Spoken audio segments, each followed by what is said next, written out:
Hello, welcome. Today we're doing more MSQ, starting with a dungeon.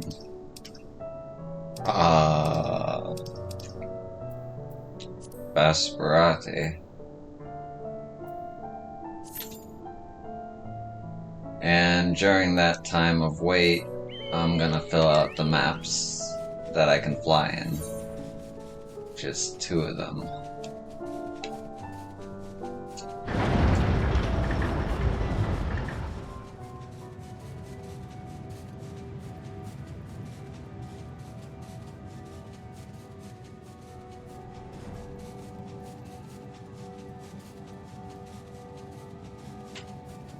Just some chill atmosphere, music, exploration while we wait for a dungeon.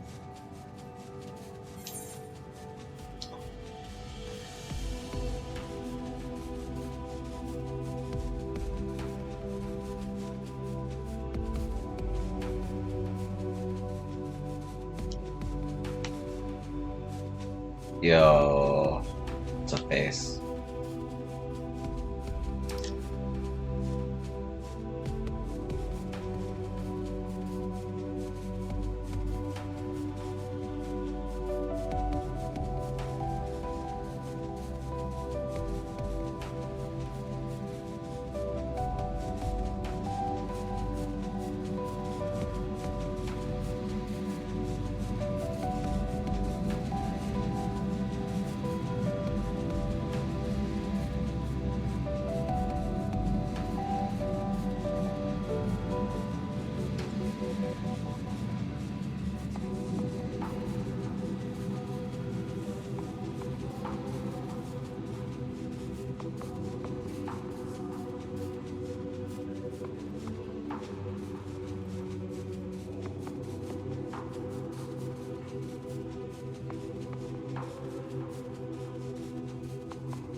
Okay.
Okay.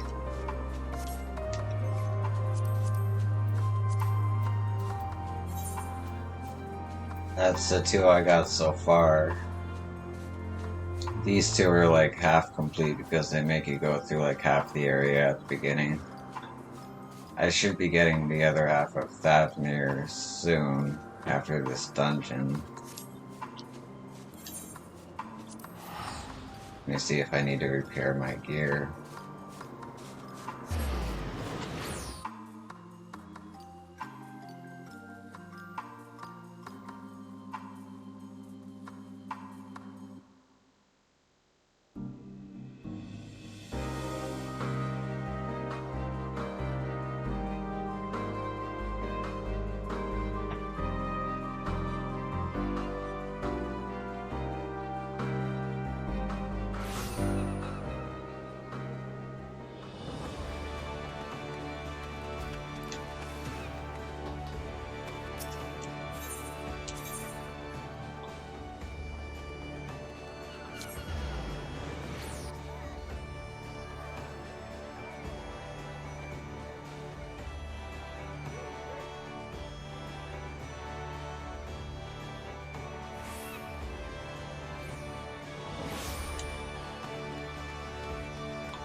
Nope.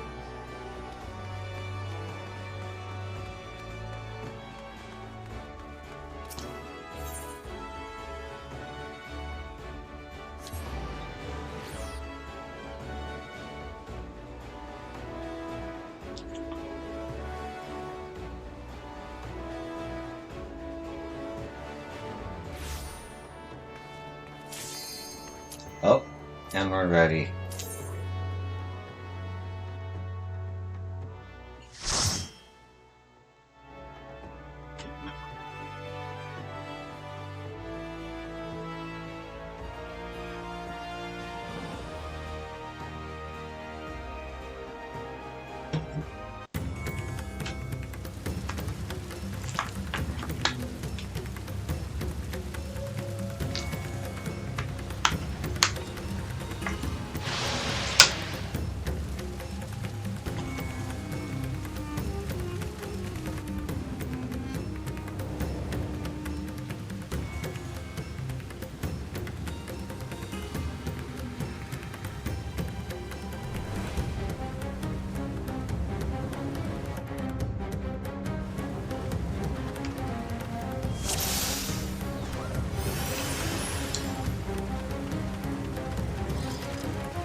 My friends, heed me.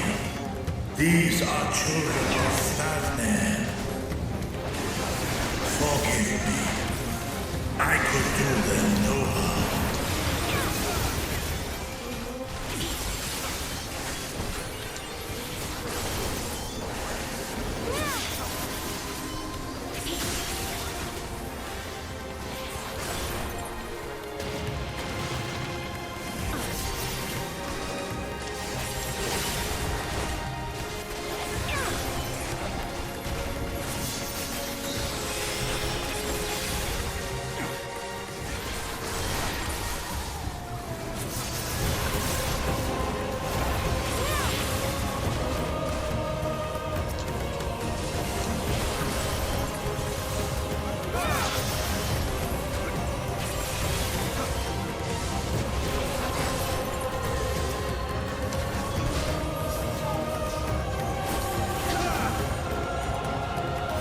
If this is the only way,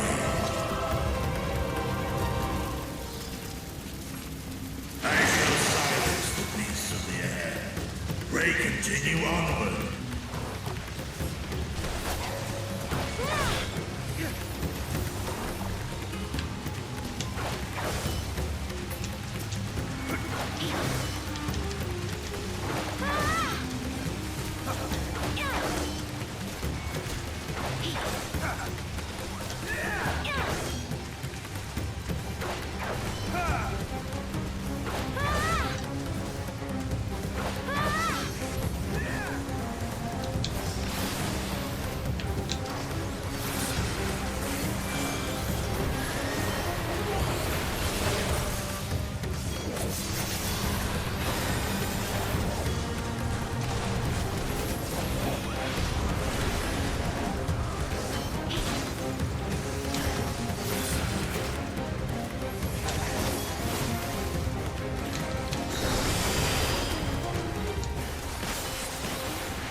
I sense. The horde draweth near. Be on your guard.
Dude.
That's screwing me up. Okay.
God damn it, dude.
Okay, I'm starting to get it now.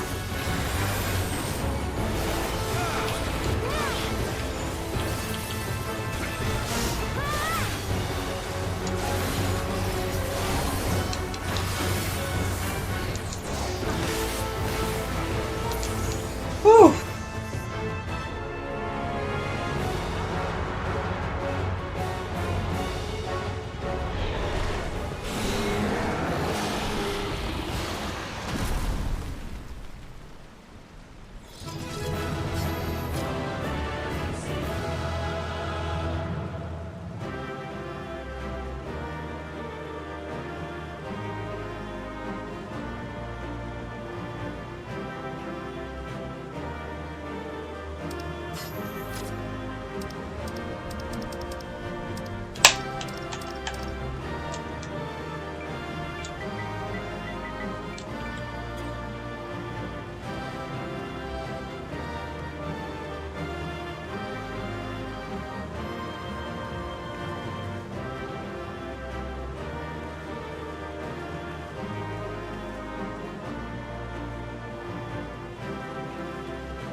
I haven't received a player commendation in a while.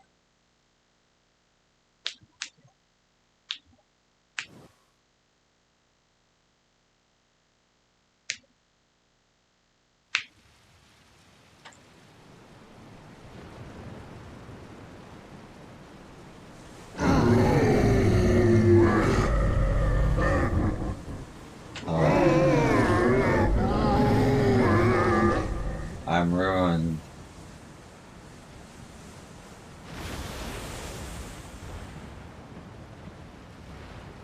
As I feared. What is it?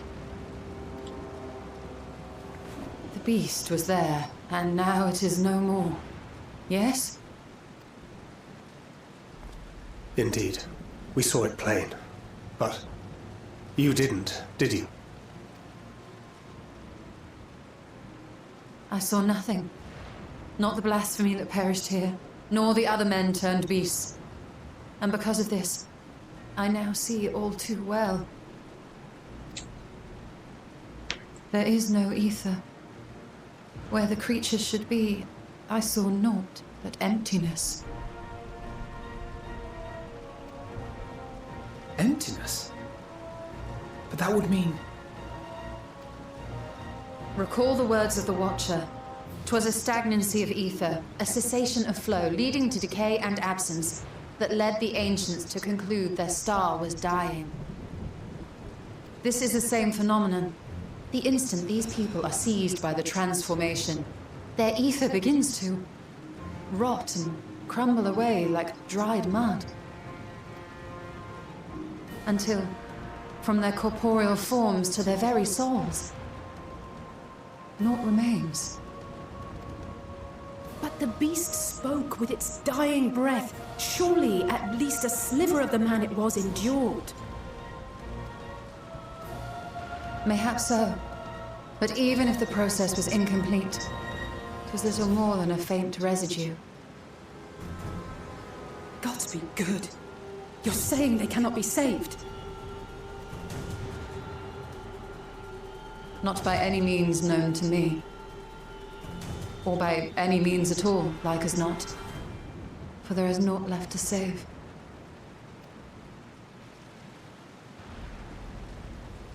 Damn. They return not even to the ethereal sea.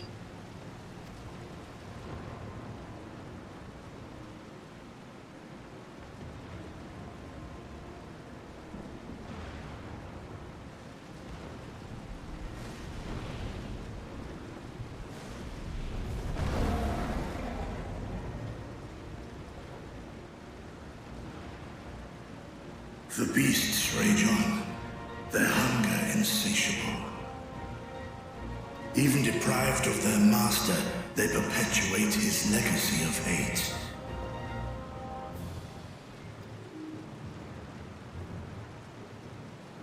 Once proud son Thavnir. All of them. And now I spill their blood.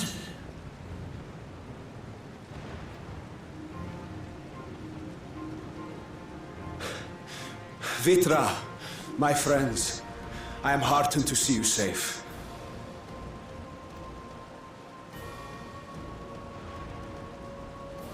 You put your secret at risk. Those closest to me already know the truth. A truth I must now share with one and all.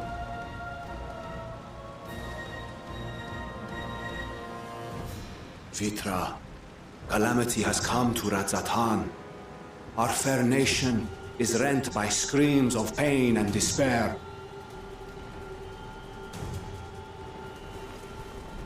More than ever, we require a strong leader to shepherd us through the storm.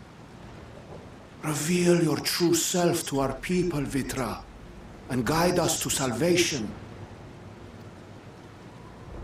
What madness is this, One? Thou dost forget thyself. Were we to reveal our duplicity, it would do naught but foster confusion and chaos. Nay, I shall remain the Satrap's loyal ally, and do battle with the beasts. Easing hearts and leading the people to safety is thy task, and thine alone.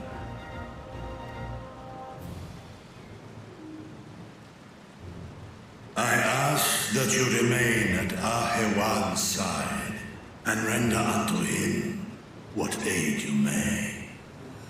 I know not what lies ahead, but without you, Radzatan will not survive.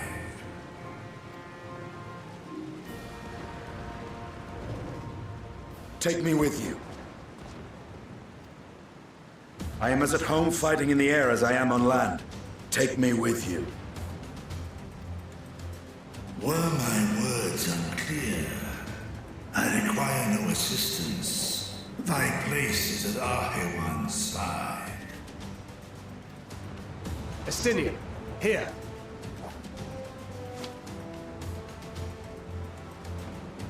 The last thing you ever wanted. A link pearl. We'd gain much from knowing your elevated perspective. And it'll keep you from getting lonely, which I know you loathe. You heard the man. Seems I'm coming with you after all.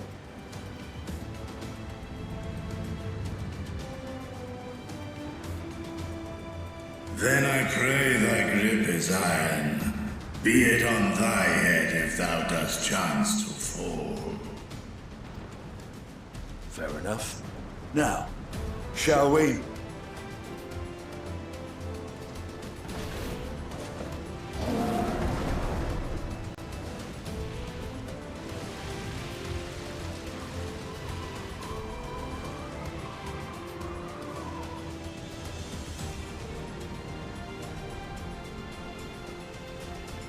I fear it is as Vitra says. We will not survive this on our own.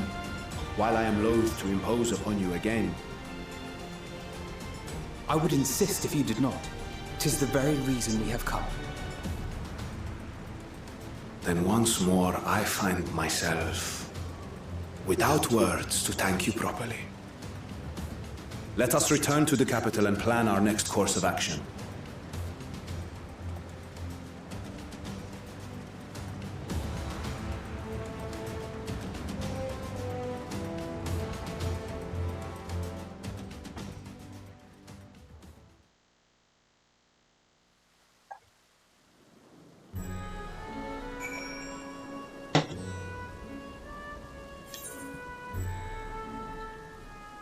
Let me check something real quick.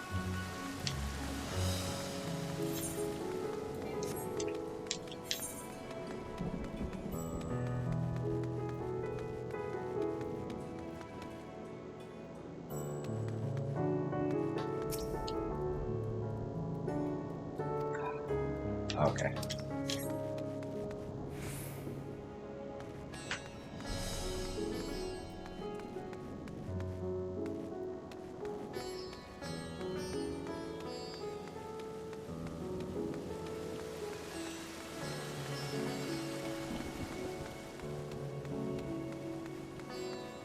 Out of curiosity, can I still teleport? I can still teleport, that's cool. Alright.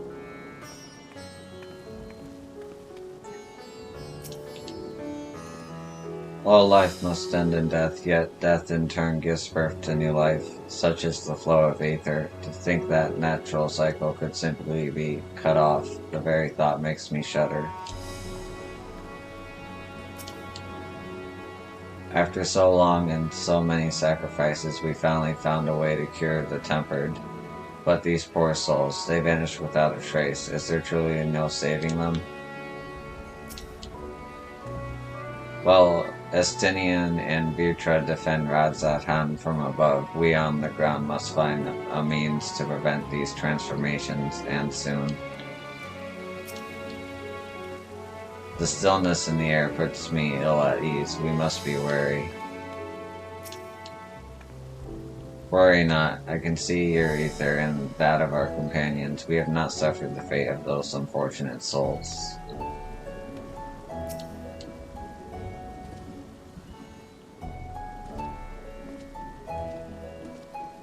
Our radiant host has eliminated the immediate threat to the city, though it pains me to know that those beasts were once my own people. There is no telling when or where the next transformation might occur. We must remain vigilant and steel ourselves for whatever is yet to come.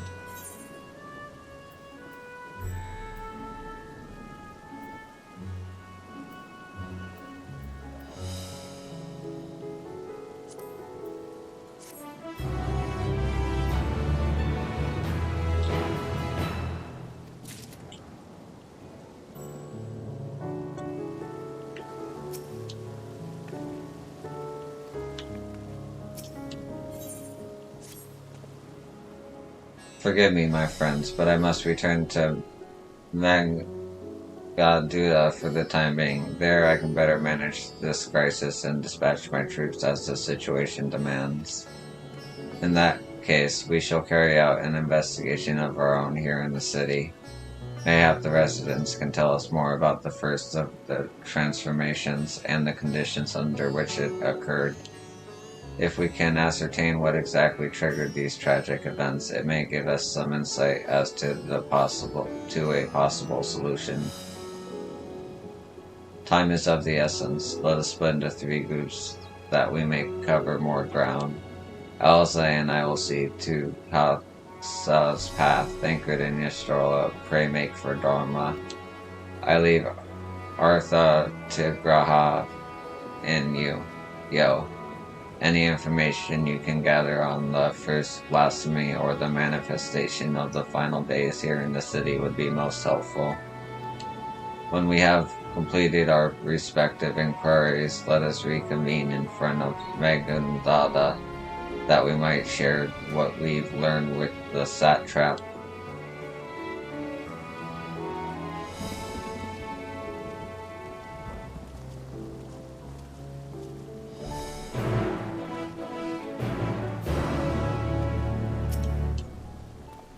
Shall we be off then?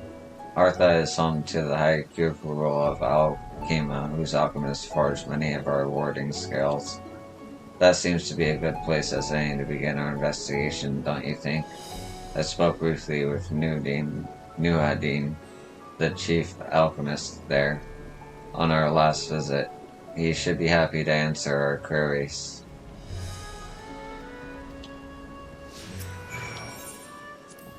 Let us make for the high cupola and speak with Nahadin. His discerning eye may reveal to us the truths we have overlooked.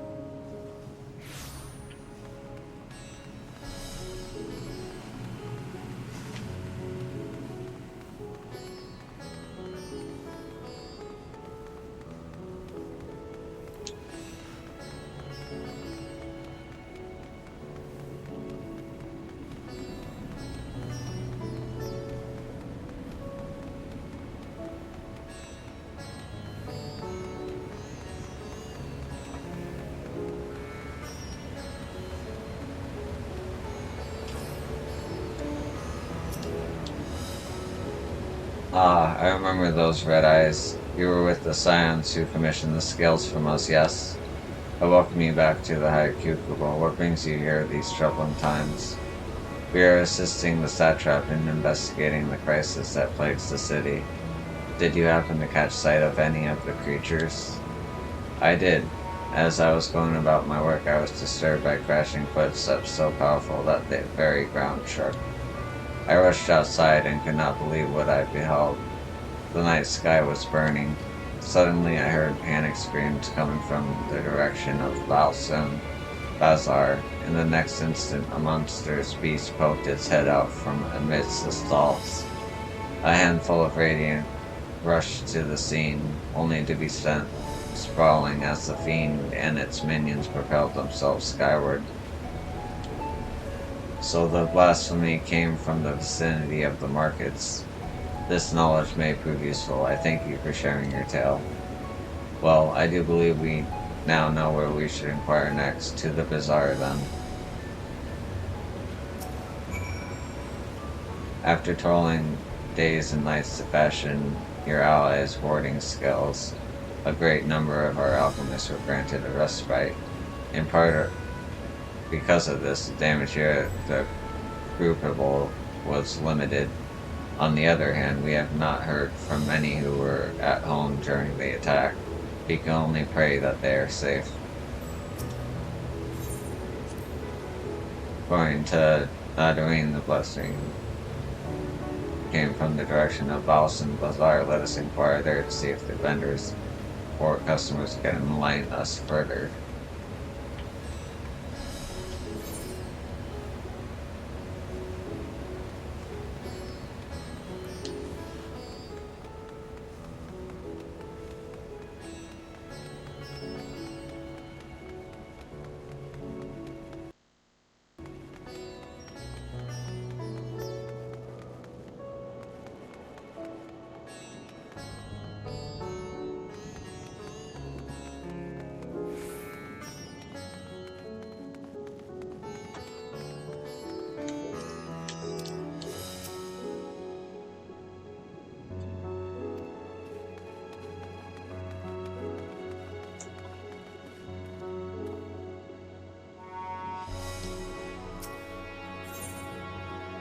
So this is the Thanarian weave. I must say it bears a resemblance to the traditional fabrics of Corvos. Small wonder, really, given that it's just across the water.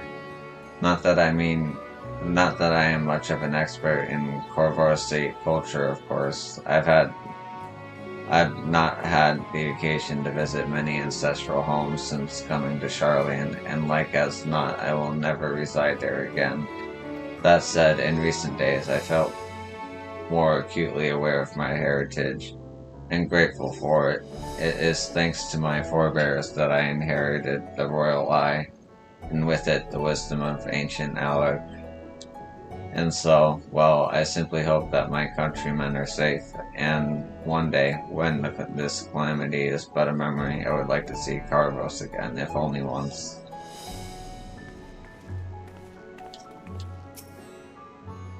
Forgive me, but my shop's closed until further notice. Needless to say, we have more pressing concerns these days. We have come not in search of wares, but information concerning the enormous fiends that tore through the bazaar. Did you perchance witness anything? Afraid not, my friend. I was here the whole time, so I only saw its little minions. Made a mess of the place, they did. While that was all going on, the big one tore through the west side of the bazaar. You'd have better luck asking there. The beasts that attacked us here were scrawny little things, but they caused as much damage as that bigger one. Until the Radiants saw them off, it was all I could do to run for dear life.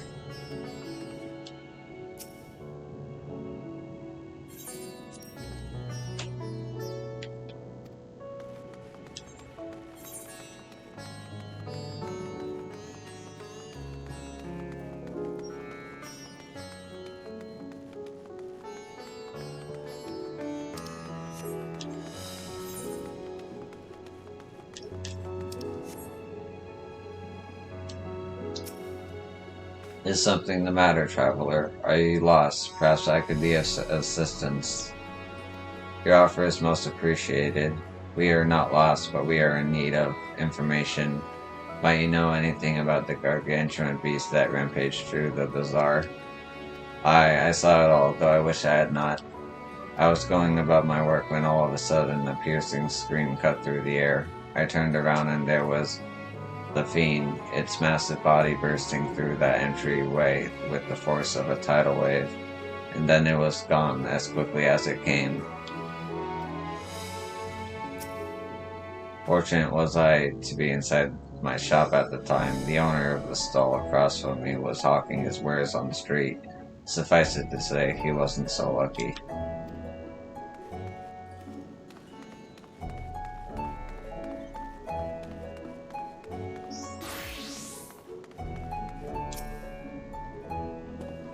Sisters, have mercy. What is happening to the world? What am I to do? Is nowhere safe? Settle down, friend. Could you tell us what you saw? First I heard screams, then a horde of ravaging beasts came charging towards us. One of them was huge, bigger than a Merid, throwing people about like rag dolls, and it was eating them. I hid under the counter, so I saw others do the same, but the shrieking and wailing kept getting louder, more voices in throng, beasts or victims, I couldn't tell. I knew not what was happening, I still don't. That is enough, my good man. You were brave to share with us your tale. Many of your fellow merchants are safe. The High Crucible, too, has survived mostly unscathed. Pray stay close to your friends and loved ones, and rest your body and mind while you are able. I suspect that is the most we can expect the people here to tell us. I think it's best we find a place outside the bazaar we might rest and review our findings. What nightmare is this? When will it end? It might distress those traumatized by the incident to discuss what we've learned with earshot.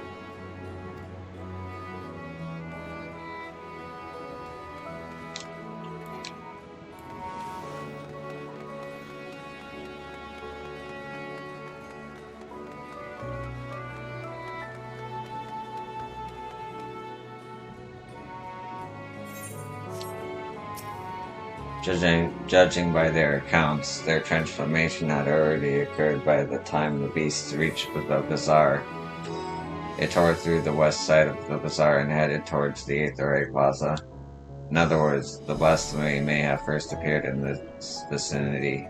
That being the case, the people in the mayhem can surely tell us more.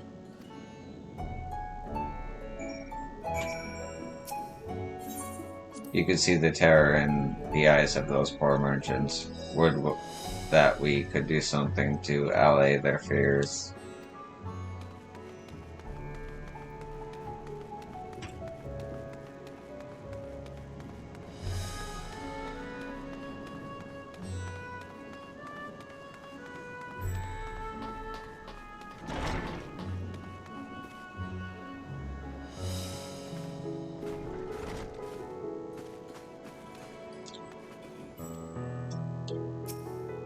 Even after repairing all that damage, it'll take a while for business to pick up again. You mean blasphemy? That's what the Radiant have been calling it anyway. I saw it too. We all did. I was standing here at the counter as Mirror poured me a drink, when suddenly there came this dreadful sound, like a pained, angry groan. It was unlike anything I've ever heard. I tuned out in shock, and from an ominous cloud of black mist rose the creatures, enormous and ghastly to behold. As for what happened next, to recall it sends shivers up my spine. By some stroke of fortune, I was able to slip outside before the beast got its claws on me.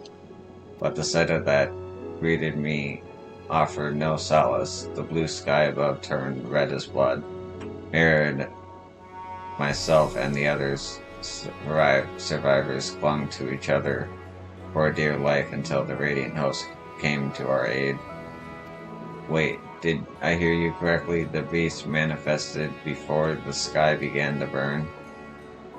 I'm certain of it. The windows here offer a clear view of the sky, and I saw nothing out of the ordinary until the beast appeared and began to rage. Huh. Even if you're not here to drink, why not stick around and make the place look less empty? I only ask that you mind the carpet. There might be a few bloodstains concealed beneath.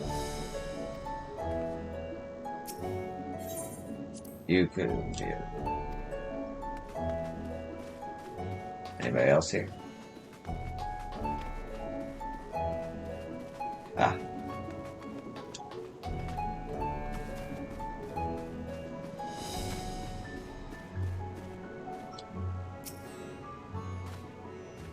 Going after that enormous beast, are you?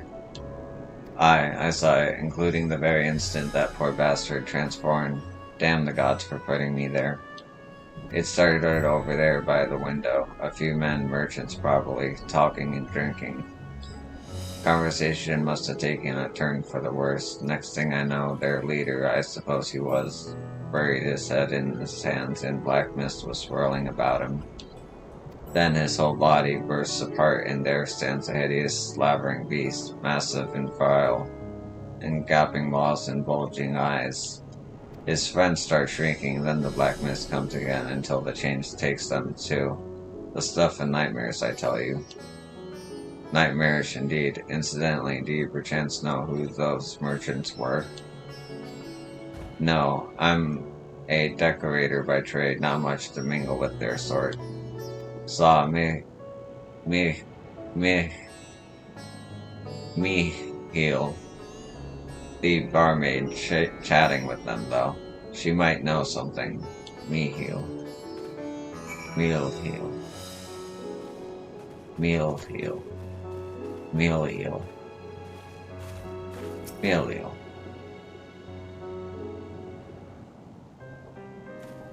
Oh, hello there. Welcome to Meridine's Mayhang. What can we get you?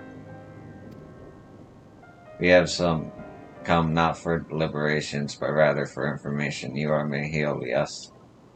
We are investigating the so-called blasphemy on the satrap's behalf.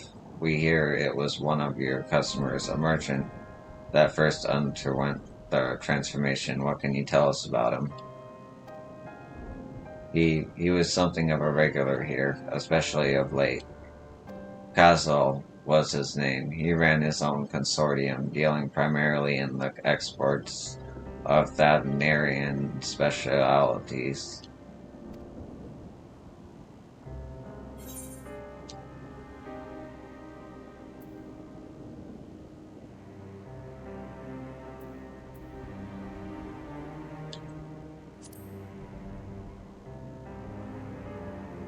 Yes, the name rings a bell. Didn't you meet them both on your first trip to Thavnir? If I recall correctly, Kazal ran a trading operation in Yildimald, and it was there that you made Matsia's acquaintance.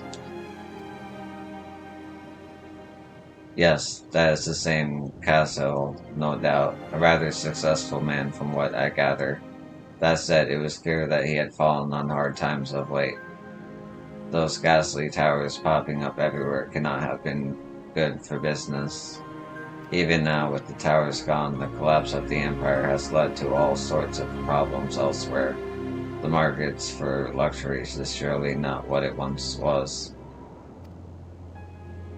Trying times for the head of a trading consortium indeed.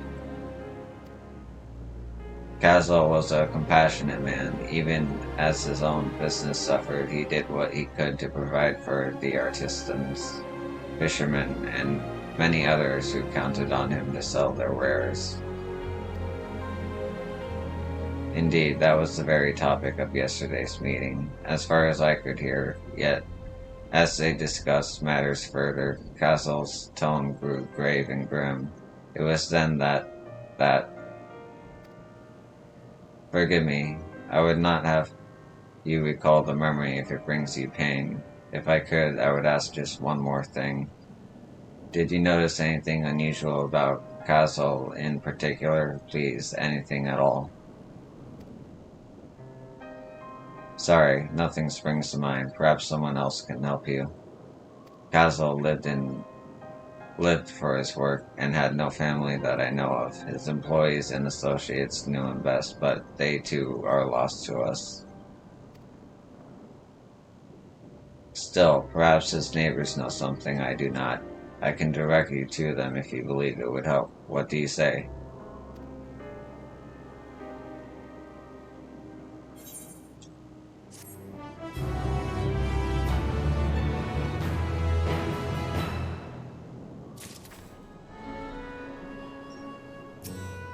Thanks to Mihail, it appears we have a new lead. Let us leave no stone unturned.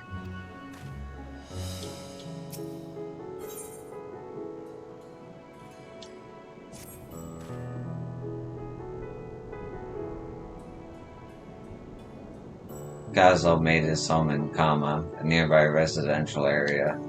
From what I gather, Kazel lived there since childhood and was known throughout the neighborhood. Kama, the name is new to me. How do we get there? I'll write down some directions. I cannot promise that you will find what you seek there, but if nothing else, it is a start. Come, let's see where this lead takes us.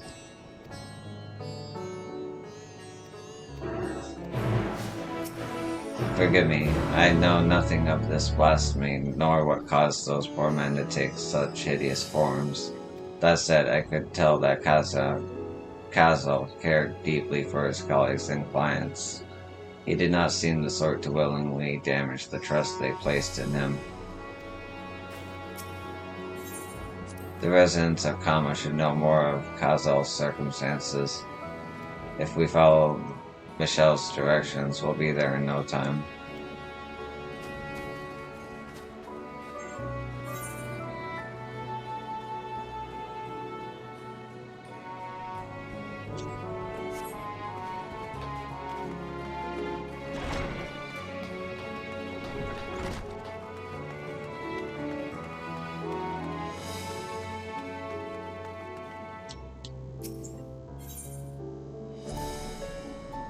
Let's see, after leaving Mayhem, we were to retrace our steps and head back towards the Aetherite Plaza.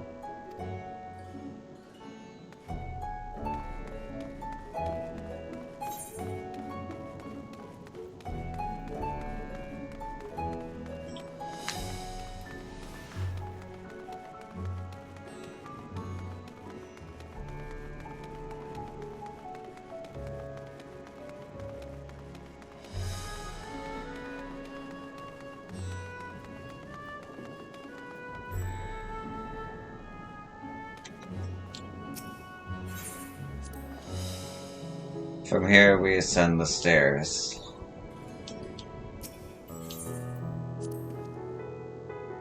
These residents of Kama should know more of Kazel's circumstances. Yep.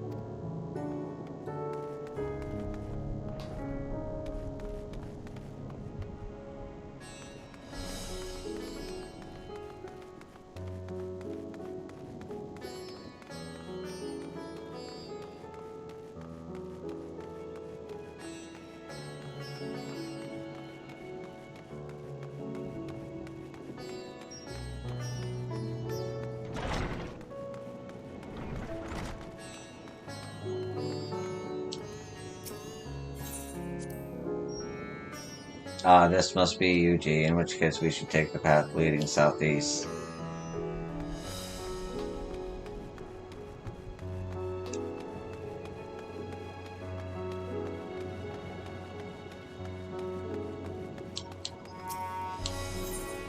If we keep going this way, we should arrive in Kama before long.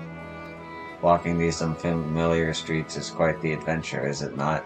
I can only hope we can explore Ratsatan at our leisure once this crisis has passed.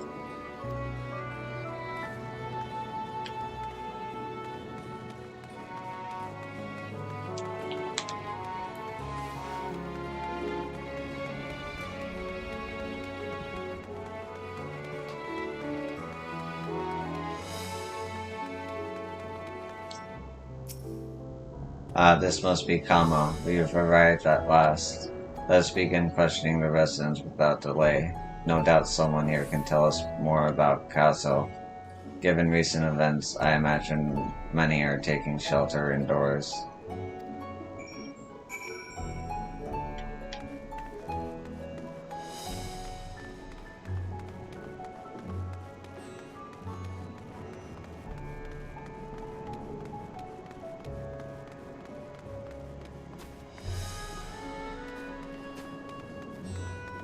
Indoors.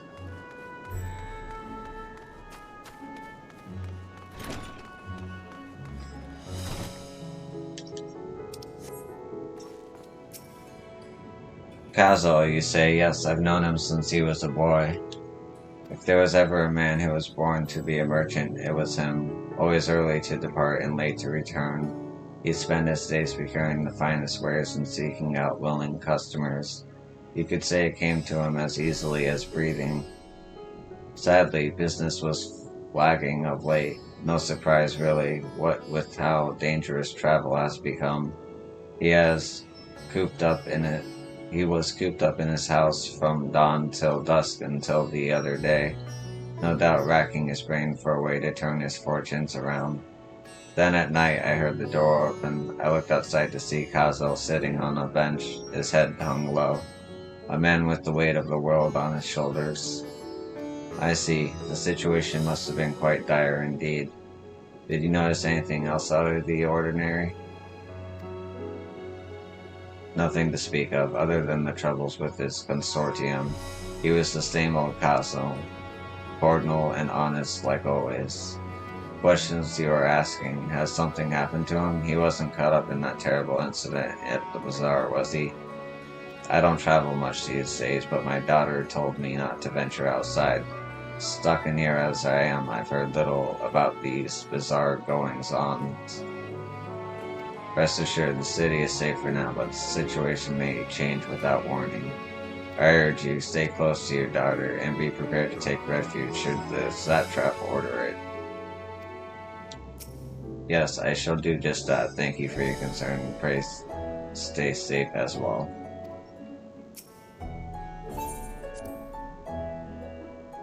To see the streets so empty, I wonder if some residents have fled Razadhan altogether.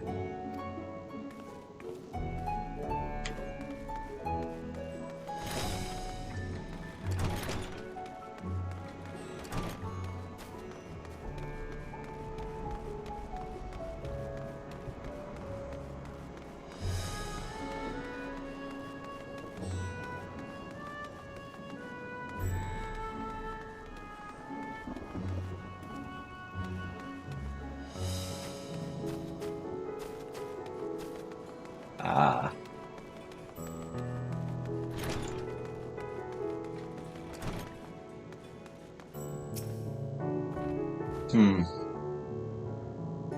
Could you come back another time? I just woke up and I'm not exactly in the mood for idle chit-chat. Well, that's one way to avoid the panic, I suppose. Pardon our intrusion. You may not have noticed, but a great danger has come to Thavnir. I encourage you to stay alert and prepare to flee the city should the situation turn dire. But before we leave you in peace, pray allow us to ask a question or two. Did you know the local merchant named Kazal? If so, did you notice anything unusual about him recently? Kazal, I know him. In fact, we spoke just the other day. Like many others, his business was doing poorly. Still, it seemed as though he'd managed to turn things around, thanks to a generous order from Buvida Fibers. Why, he was practically dancing in the streets. I haven't spoken with him since, but I assume it all went well. Did Baha might be able to tell you more, though. As I recall, he was the one who brokered the arrangement. Digila at Rubia Fibers. That sounds promising. I must have been working myself too hard. I only intended to take a short nap, but when I woke up it was already sunset. Come to think of it, hasn't the sky been red rather longer than usual? just slept through all of it.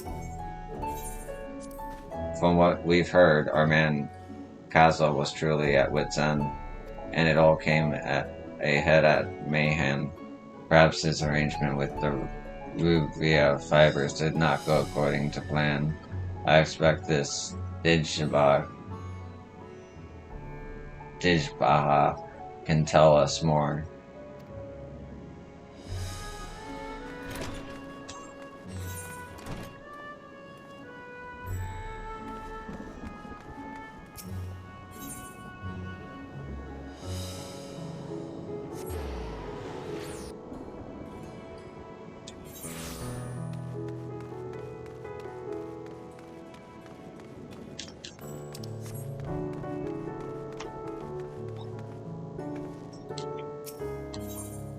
If I'm not mistaken, these stairs lead to Dharma.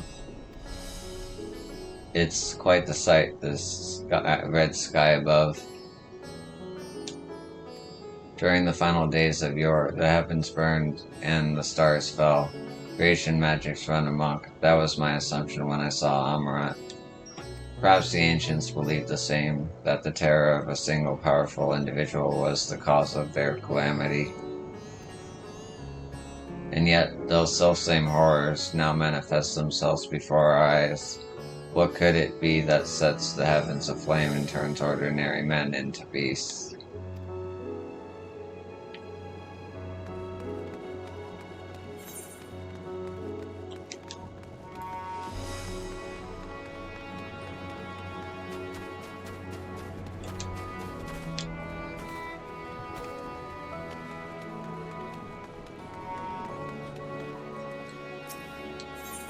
They're farming silkworms. This must be Ruveda fibers. We should find Dijin Baha.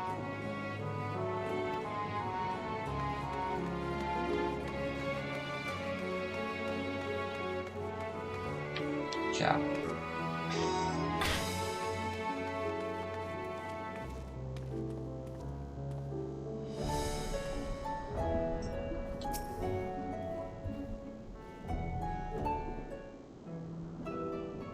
Hurry, I say. There's no time to waste.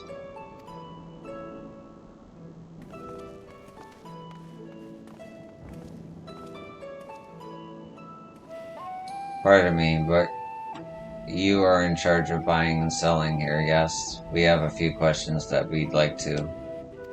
I'm sorry, but I simply don't have the time to chat. If you haven't noticed, we have our hands full at the moment. We must carry all our wares and equipment to safety before those accursed beasts return. In that case, might we be of assistance? Perhaps we could speak when the job is done? Very well. You can start by helping us move our equipment. Ask the others what to put where.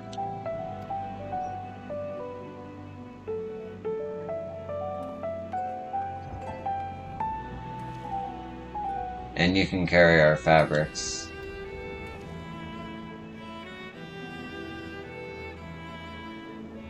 Go through that door and speak with Kamala. She'll tell you the rest.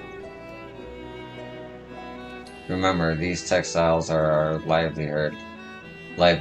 Handle them with care.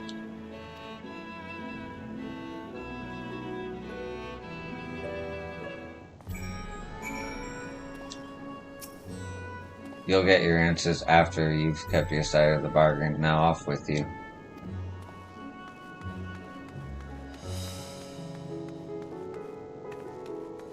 Actually.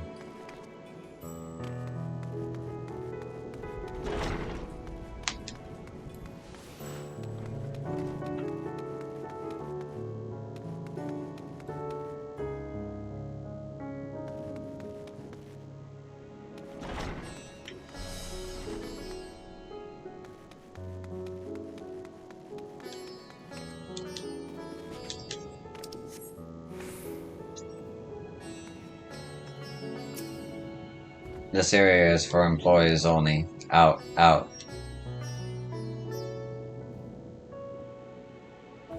What's that? You've come to help? Oh, praise be to Minerva.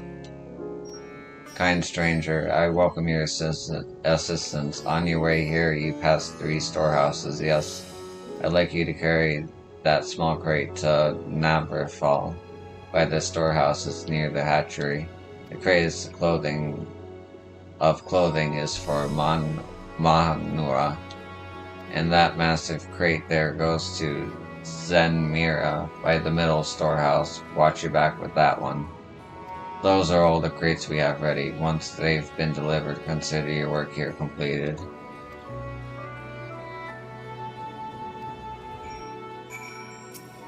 See those crates in the corner? The lightest one among them, the one with the silks, needs to be brought to Napara, the storehouse near the hatchery. The crate with the clothing needs to go to Manhra in the primary storehouse, the large one there. Zemra is waiting on that one by the middle storehouse.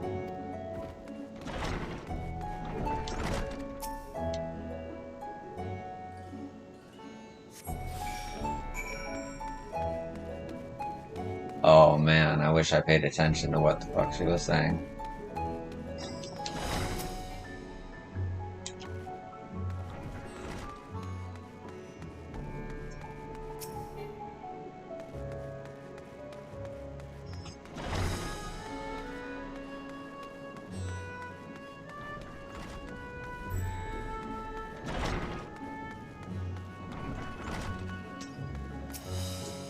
Thread, is it? Then you come to the right place. We thank you for your aid. The silk from the silkrooms are both a wondrous tool and an incredible product in and of itself. To say it's precious cargo would be a gross understatement. Thus, we cannot be too careful when handling it.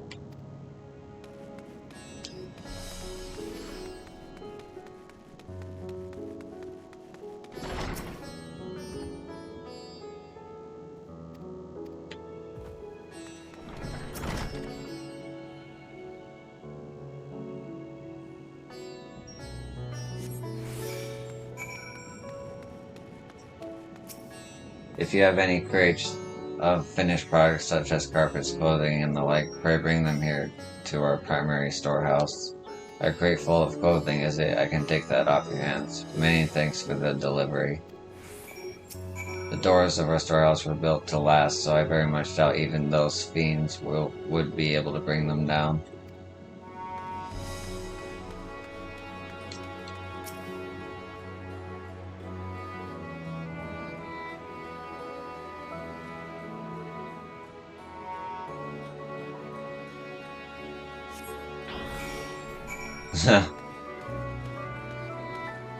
I like that.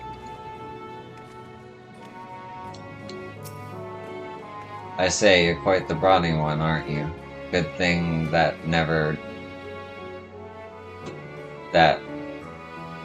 know when you'll need to defend yourself in these unpredictable times. A crate full of fabrics is it exactly what I was hoping to receive. Here, let me put that away for you.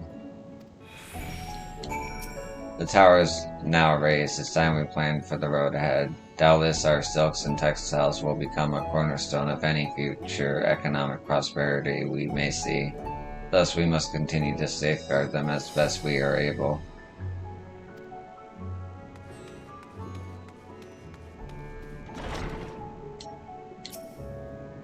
You've carried all the crates to the storehouses, you say, and so quickly too. Why, I've never seen anyone so strong. I and my associates will see to the rest, so please return to Dijabana and assure him our work is proceeding apace. To tell the truth, we're grateful for this distraction. Too many terrible happenings of late. But generous souls like yourself give me hope that we may emerge from this trial even stronger. I pray we meet again in more peaceful times. Pack it all up and quickly now. We'll not let any of our precious fabrics be trampled and torn by those beasts.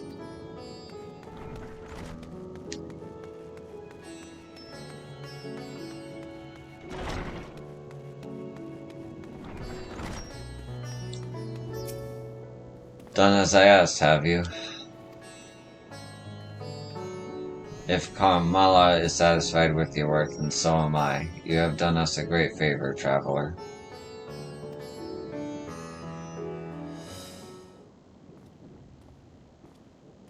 I too have delivered the instruments and apparatuses entrusted to me.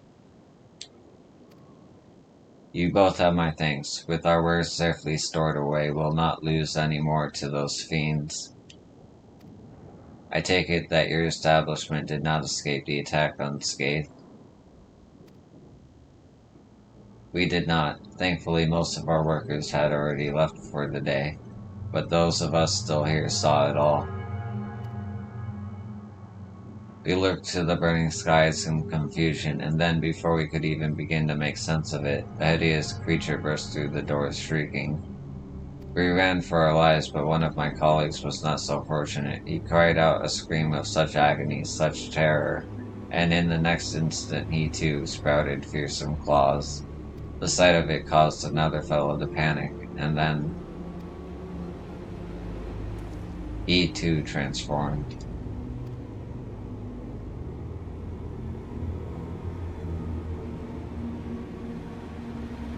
I'm sorry, there was something you wanted to ask? Indeed, you knew the merchant Kazel. Oh, did you not? I believe he had some dealings with your establishment. Kazel, I know him well. We'd arranged for his consortium to deliver a large shipment of fabrics, but in the end we received a better offer and had to turn him down. I understand this business is struggling, but so is ours. Another of our most reliable trading partners agreed to transport the goods for a much smaller commission, and we'd have been fools to refuse. I felt terrible for withdrawing the offer, but you must understand we simply had no choice. He tried to put on a brave face when I delivered the news, but his dejection and despair were plain as day. He said he'd discuss it with his associates, but I could tell he'd all but given up hope.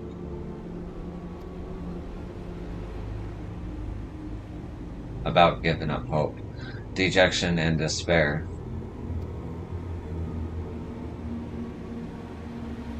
You remember what we saw in Von Spotty, yes? Soldiers and jungle dwellers pushed to the very brink, turning into beasts one after the next. It would seem the same phenomenon occurred here. The poor craftsman attacked by his friends, as well as those that witnessed it, all undergoing the change. I suspect that everything began with Kazel. By all accounts, it was he who suffered from the most profound and piercing despair. Wait, could that be it? That such intense emotions were what triggered his transformation? Much remains unclear, but I believe we are drawing closer to an answer. At any rate, we must discuss our findings with the others.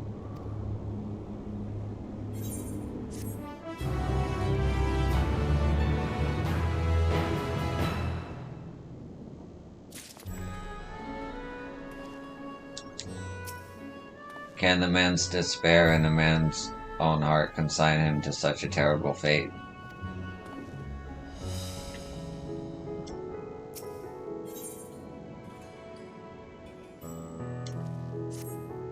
We were to reconvene with the others in front of Magandulta, were we not? That should be just outside. With any luck, they will have already returned from their own investigations. My friend, we must take our leave. I pray your establishment is spared further tragedy, but remember, your lives are far more precious than anywhere's. If you are ordered to flee, do so without hesitation. Indeed, I thank you for your concern, and pray you to take care as well.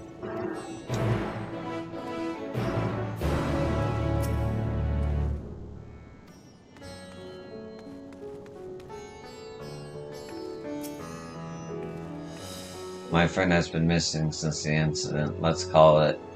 We used to take lunch together quite often, you know? It's strange. It feels like there's a part of my heart missing now. Cool.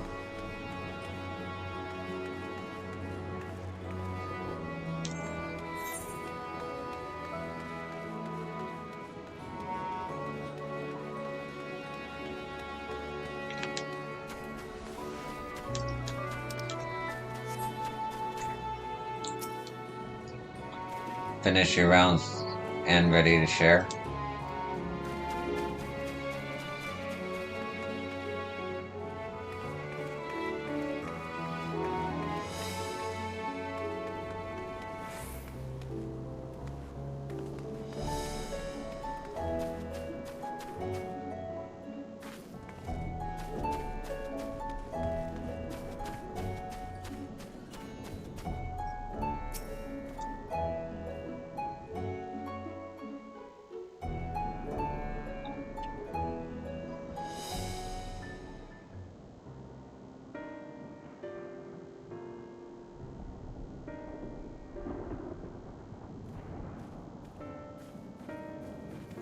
There you are. There you are. You've spoken with the survivors. Indeed. We thought to share what we have gleaned, that we might together gain a greater understanding of present circumstances.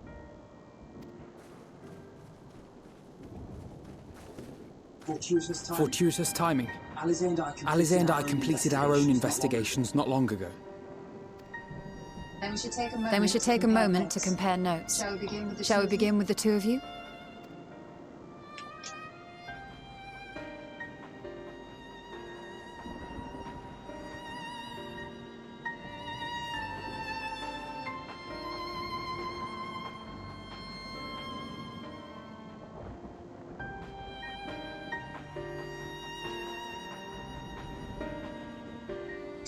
So the merchant Karzal was gravely concerned about his business in the days preceding his untimely end.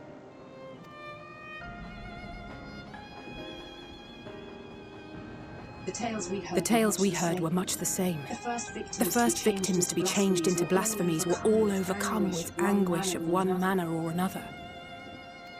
Then those who saw their loved ones stolen before their eyes succumbed to a similar panic, setting in motion a chain of transformations.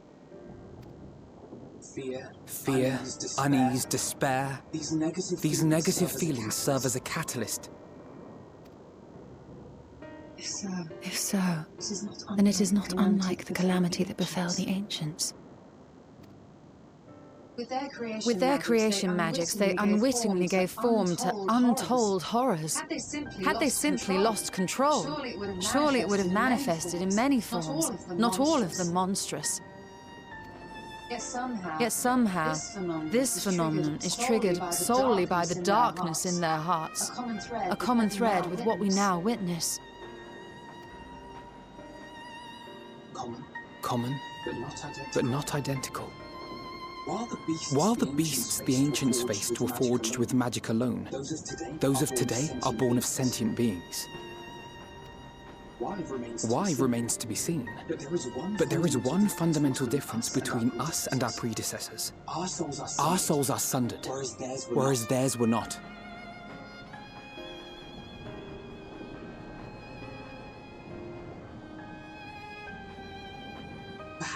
Perhaps that single variable makes all the difference. If I may, there was another detail that troubled me. We have it on good authority that Karzal's transformation took place before the skies began to burn. What? If that's true, then the situation's more dire than we realized. It means even if there's no ominous sign presaging the final days, anyone, anywhere, has the potential to become a beast. Even in lands we thought safe, even as we speak.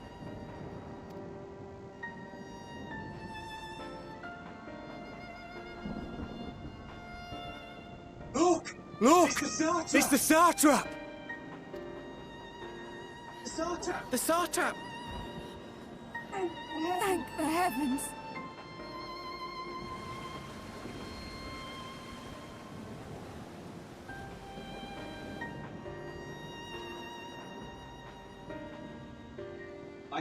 My countrymen, I am relieved and heartened to see you strong and safe.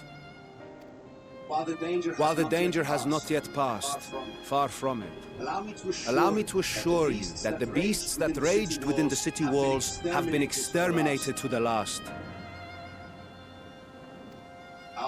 Outside this sanctuary, the brave men and women of the Radiant Host and our dragon ally continue to battle our unholy foes.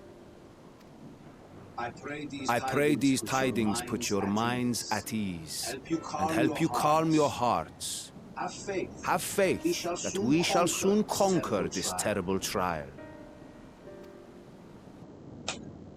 Your Excellency, is there any word from Balaka's stand? My grandson was bound for there yesterday, and I worry for his life. We are still awaiting a report, but I promise you, as soon as I have aught to share. Your Excellency, I bring grave news. You are? I'm Matya of Akyali, a humble fisherman. I remember you from our first visit. Wait, you're... But no, that can wait.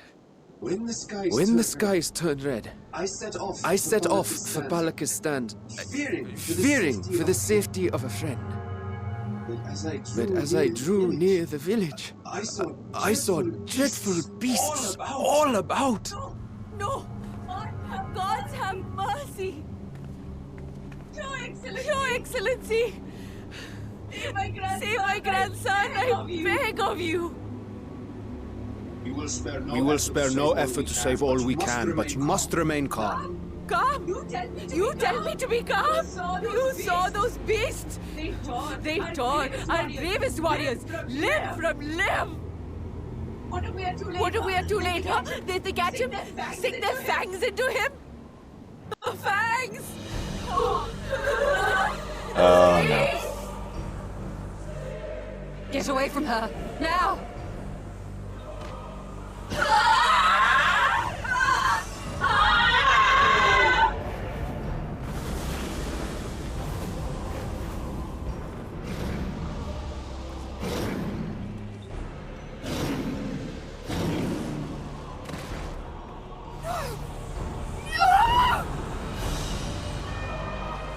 Oh my god, it's so dark.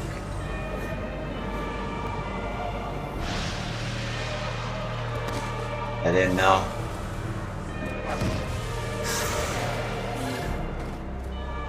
Damn it! We've got to kill them before it spreads! We'll handle this. See the townspeople to safety.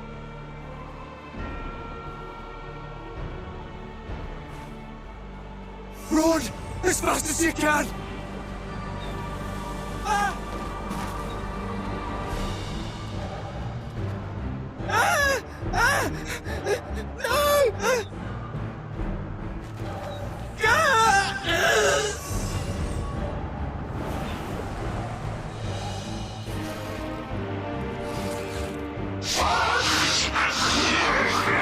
Oh my god. Oh my god. This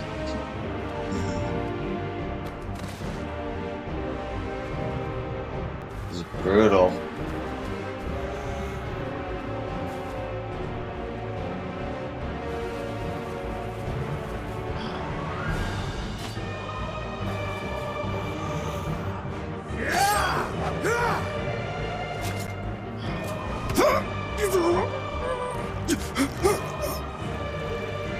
Vitra, our people, you must save them.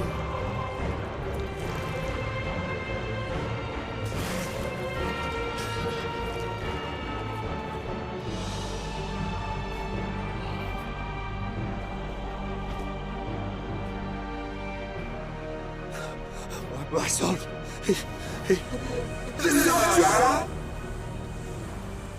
Enough! You must run. For their sake and your own.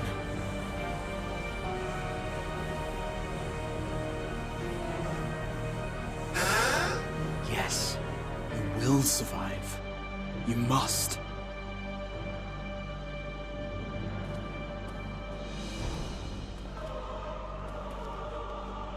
Okay, so it can be reversed. At least in that state.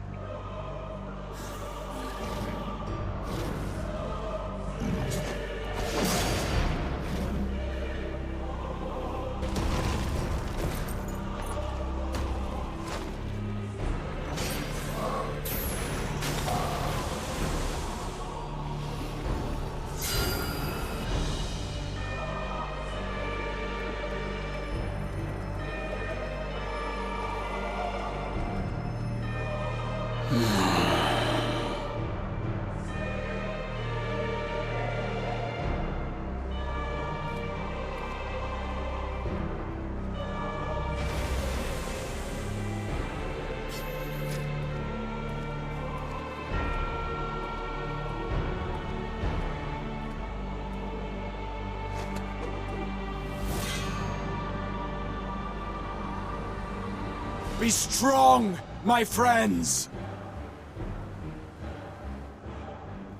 Fear not, for we will defeat these abominations!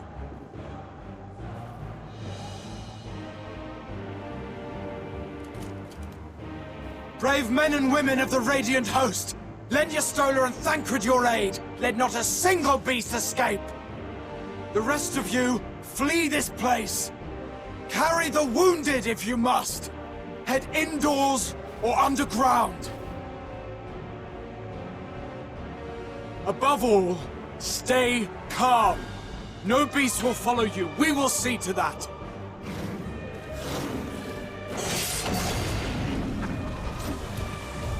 Alphino! Alize! Leave the city to us, and make for Palaka's stand at once! Matsya, show my friends to the village! I promise you, they're more capable than the host's finest! Right! Go with them, will you? We will save these people. As many as we can.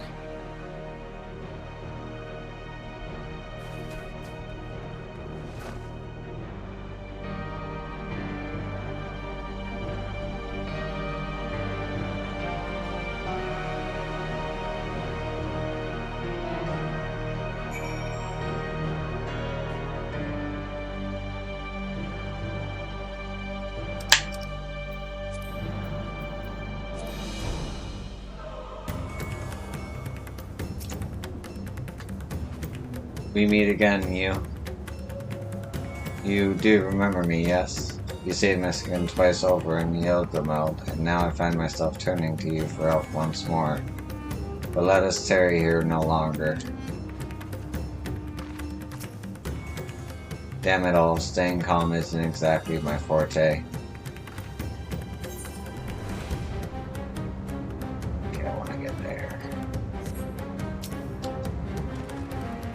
We must save Palka's stand, whatever it takes. Matsya, it pains me to put you in harm's way, but I would ask you your aid as well.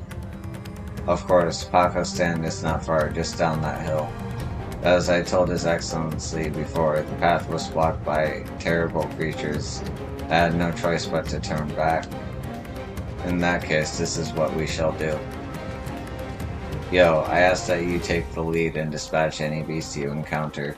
Alize and I will keep Matsya hidden amidst the trees and follow when the path is clear. There is no telling what dangers await us. Keep your eyes peeled.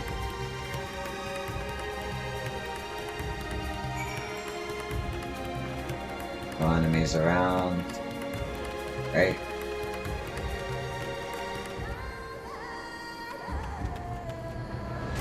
Okay, I'm gonna take a quick break. I'll be right back.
Okay, I'm back.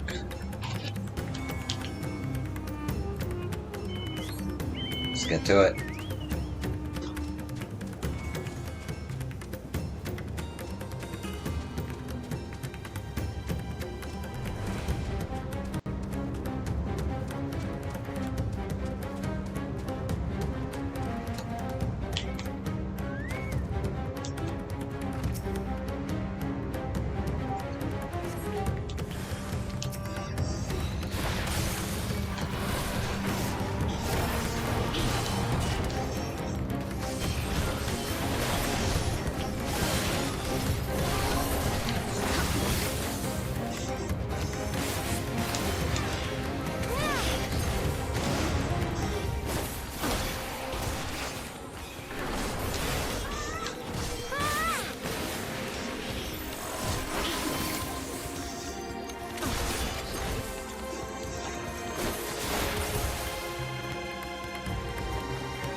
Real quick.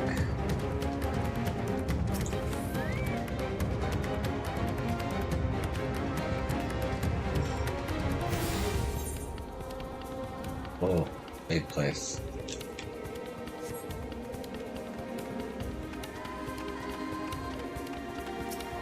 What's happened to them? Good work, yo. Though I worry for Matsuya.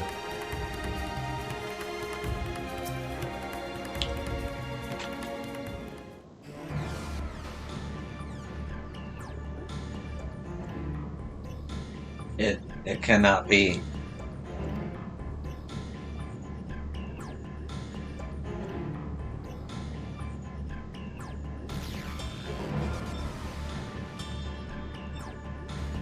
We must heal those we can, and quickly. I see no beast, but stay on your guard.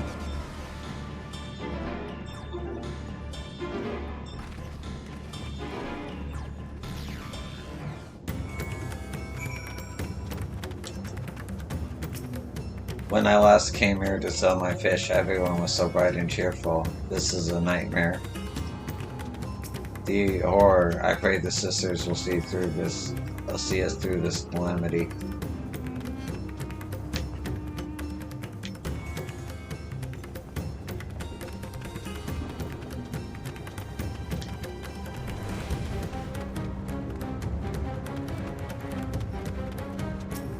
There, you'll be fine. The pain will soon pass.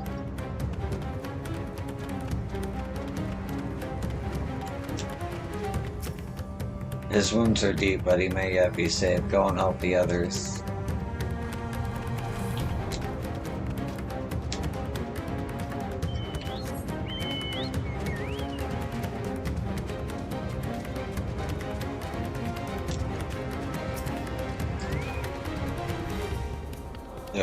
cooling body has already begun to stiffen. The massive wounds suggest the villager was gored by a terrible beast. The villager has been dead for some time. The villager has no pulse, nor do they appear to be breathing. There is nothing you can do for this villager.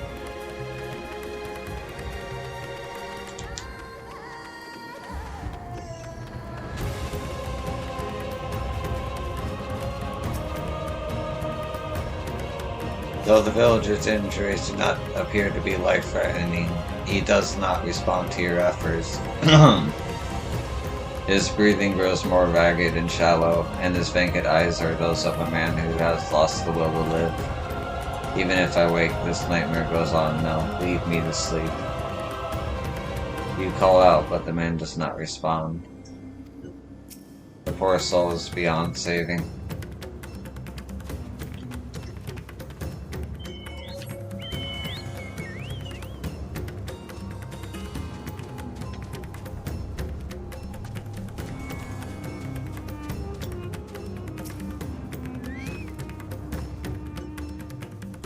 Have you come to help us? Too late, my family, my friends. I am fine, thank you. Please save the others.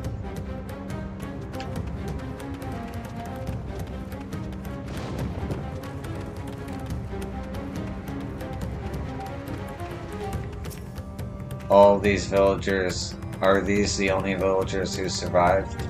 I can only hope the others managed to flee, but if the rest have been returned to beasts by the 12. Let us do what we can to see that the damage spreads no further.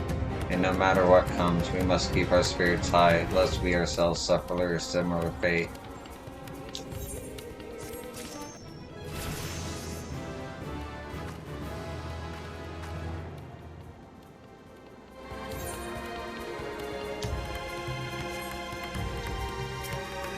Level 88. 2 more levels and a max level for all of 14 until Dawn Trail comes out. I can tend to the rest. Pray look after Matsuya. No doubt what we have seen here weighs even heavier on his heart than ours. Stay by Matsuya's side, yo. Unlike us, he is not accustomed to seeing such horrors.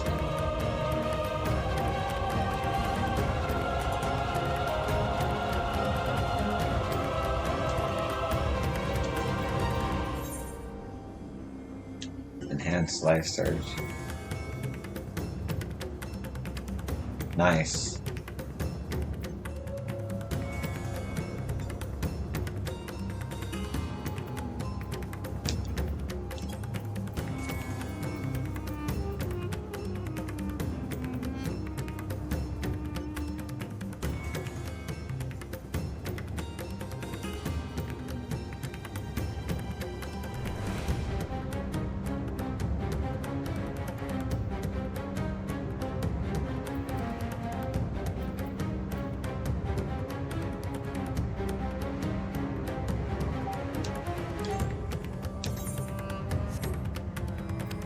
I like that I already replaced it.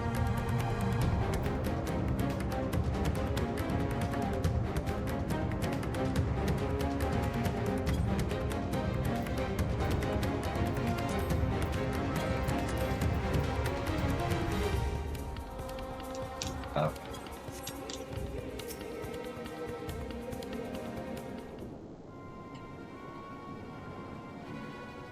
Oh, yo. This is Yurvet, the elder here. He is hurt, but praise be to the sisters, he still lives. Young Matsuya here has told me everything. I have not the words to express my gratitude for your aid. When the heavens began to burn, we were afraid, but we did our best to carry on as we always have done. Until today, when those unholy beasts came pouring into our village, a flood of midnight and death.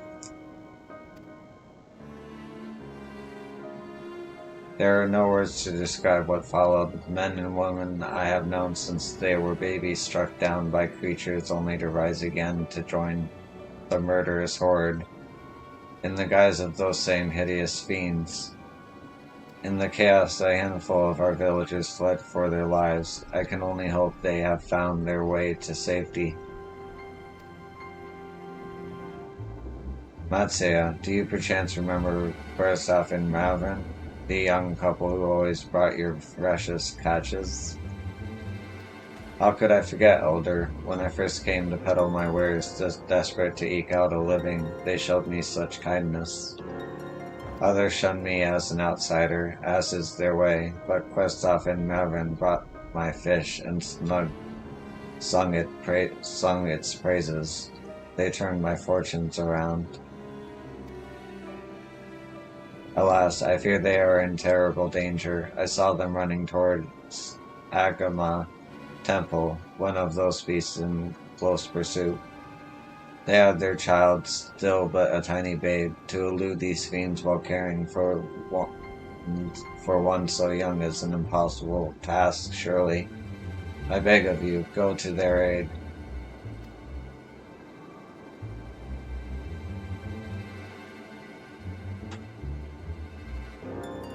I want to help them, yet I am but a fisherman. I cannot face beasts on my own. Will you come with me? Oh, thank you. Agma Temple lies to the west of here. We must hurry.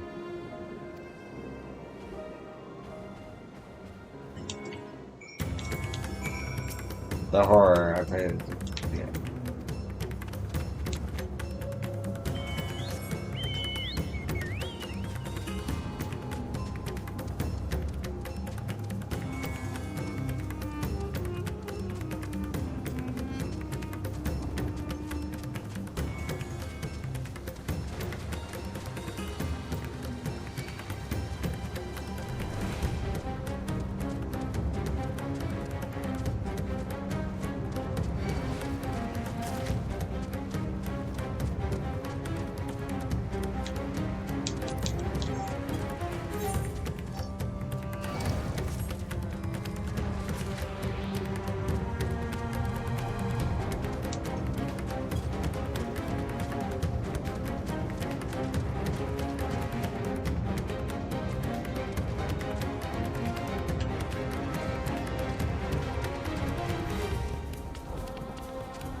The temple is just ahead.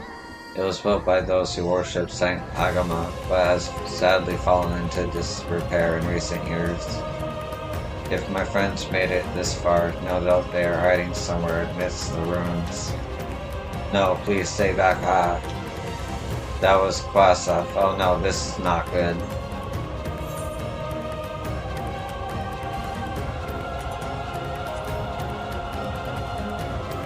Please do. The cry came from the ruins. You must hurry.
The man lies motionless on the ground, bearing a grievous wound.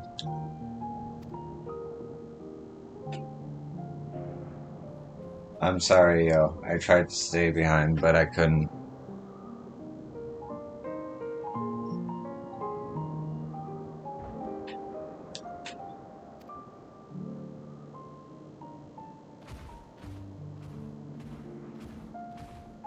No, it cannot be. If anyone, my arms so heavy and my legs, I cannot feel my legs. My wife fled with our daughter. I need to find them, need to be with them. I need... God damn it. Quasov, you must stay strong. More time. I thought I had. I don't want to die.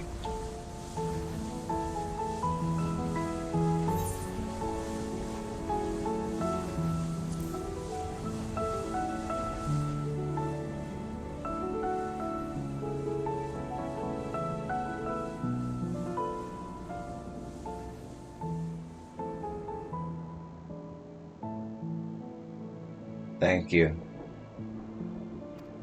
Please, find them.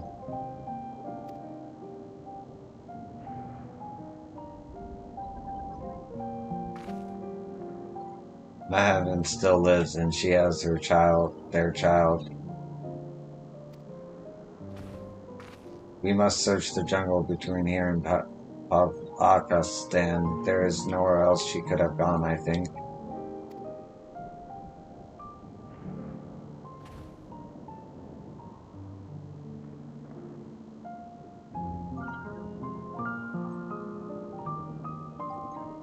Forgive me, Korsov. Once we have saved your wife and child, we will return and lay you to rest.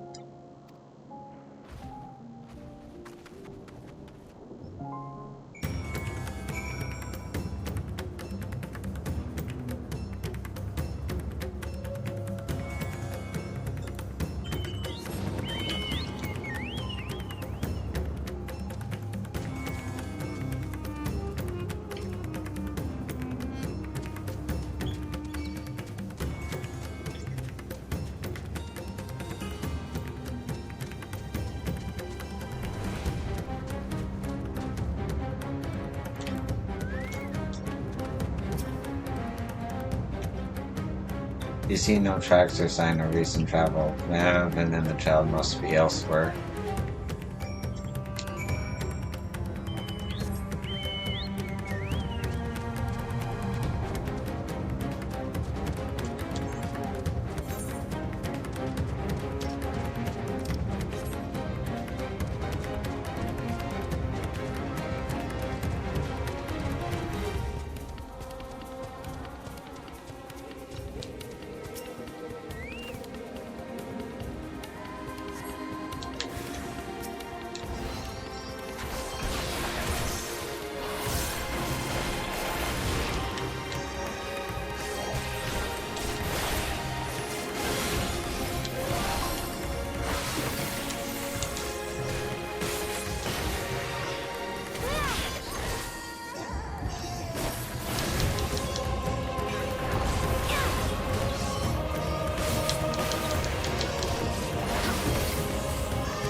If Mahavan and her daughter came through the area, you see no evidence of their passage.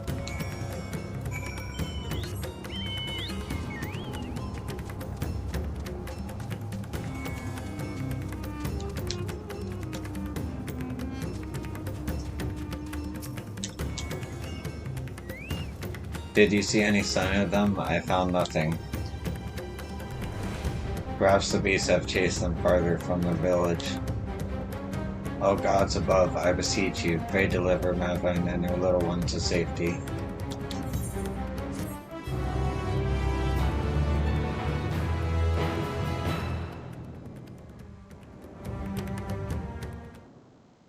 Meanwhile, in the skies above Thavnir,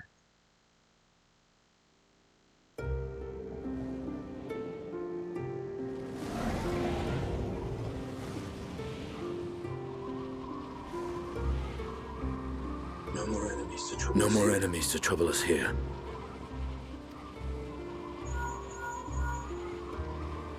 It's me. It's me. How fare you below? How fare you below?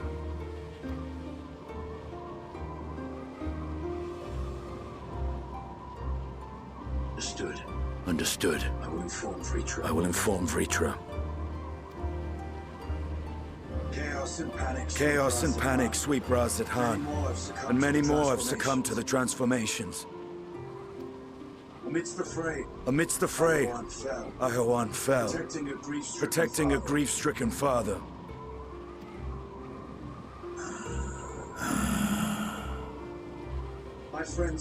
My friends fight alongside your radiant host to secure the capital. Beasts Beasts have been sighted in Palakistan as well. We have divided our forces in hopes of quelling the threat there. Of small solace is that we now know what triggers the transformation. As my companions tell it,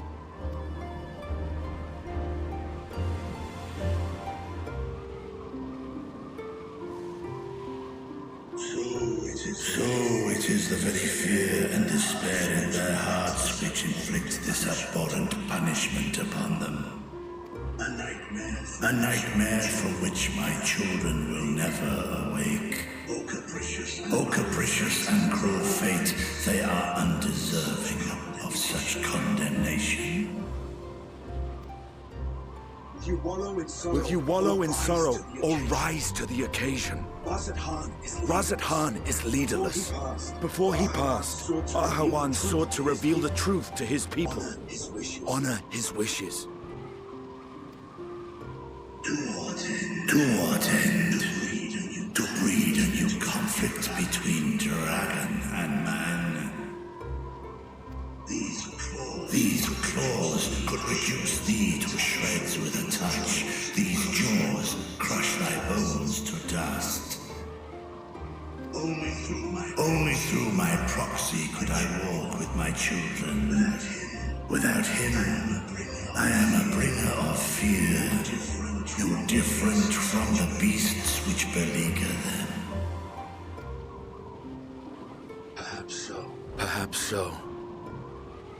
Only in death were Hraesvelgr and Shiva united.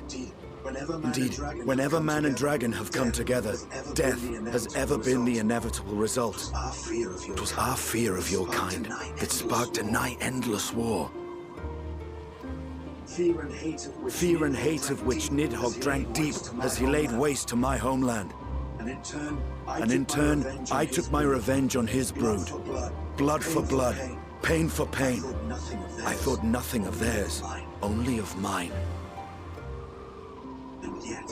And yet, were the chasm between us too vast and too deep, Hraesvelgr would not have borne Isael to battle and our rescue.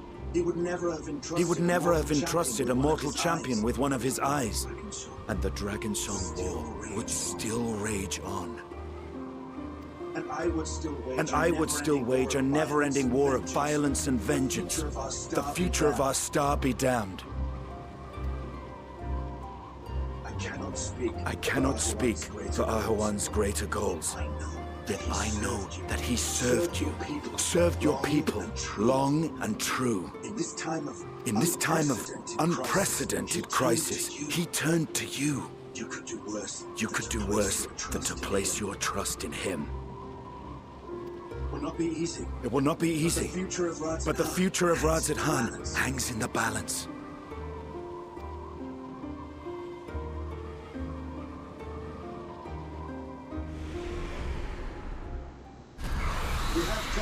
We have company.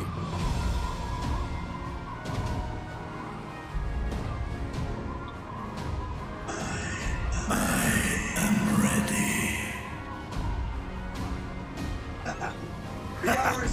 The hour has come, Vritra! It's all or nothing!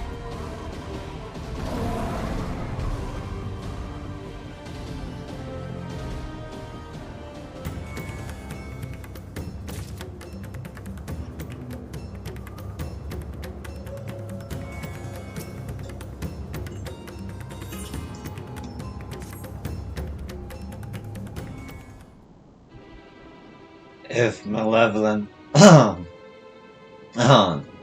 if Mevin fled deeper into the jungle, she and her child are in grave danger. Whatever are we to do? Gods have mercy.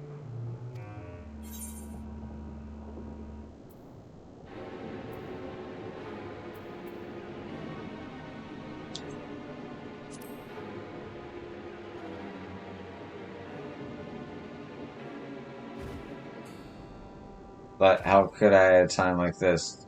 They could all be dead.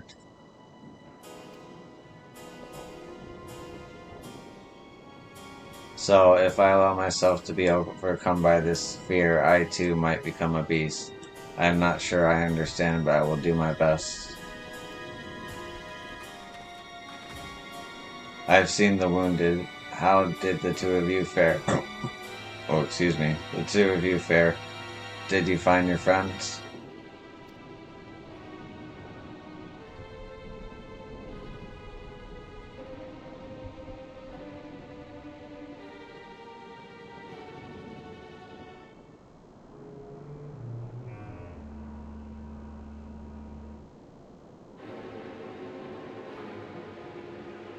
I see. In that case, let us help you find the mother and child. Before we leave, we must ensure the village will be safe in our absence. Aliza and I will patrol the area and search for more beasts. Would you and Matsuya speak with Elder Yurvet? Pray explain to him the situation and join us as soon as you are able.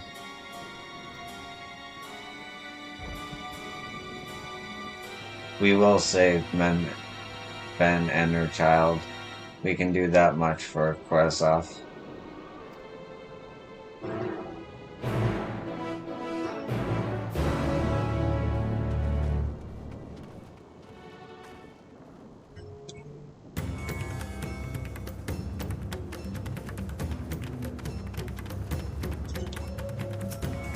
It would not be easy, but I will tell the elder about Koresov. I am heartened to see you both safe, but what of the family? We found Koresov, but he... Say no more. I understand we have lost another of our dear friends. Koresov may be gone, but there is still hope for Menven and their child. Please find them, I beg of you. And if in your search you come across anyone else who escaped the slaughter, pray tell them what has happened. I will do my best to keep the villagers safe and their spirits high. Come, let us rejoin your friends at once. Koresov and Mervyn married only 3 summers ago, the day their daughter was born. I had never seen them so happy. They did not deserve this. None of these people did.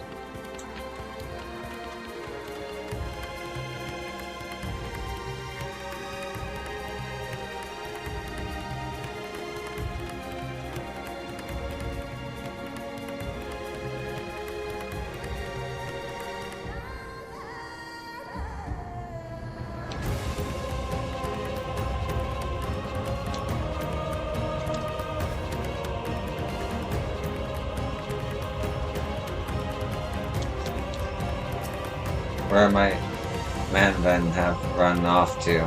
Think, Matsuya, think. We encountered no beasts during our patrol, thankfully.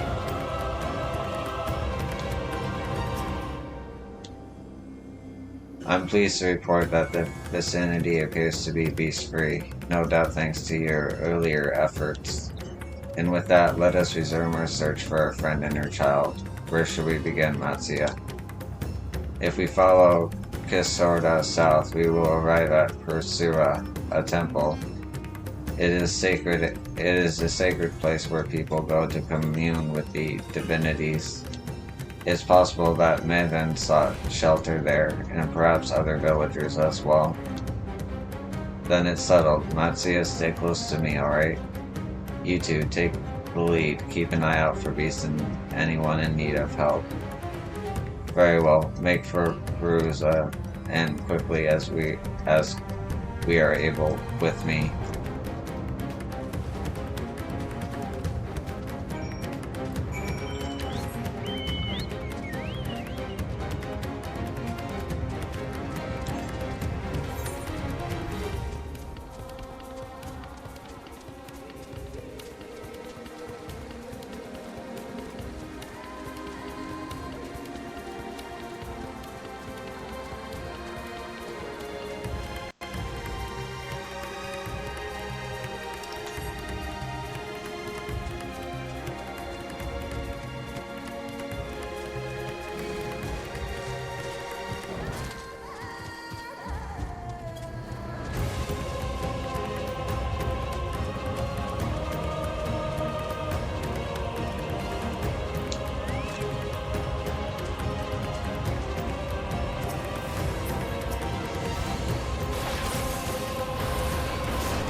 Thank you. I thought I was done for.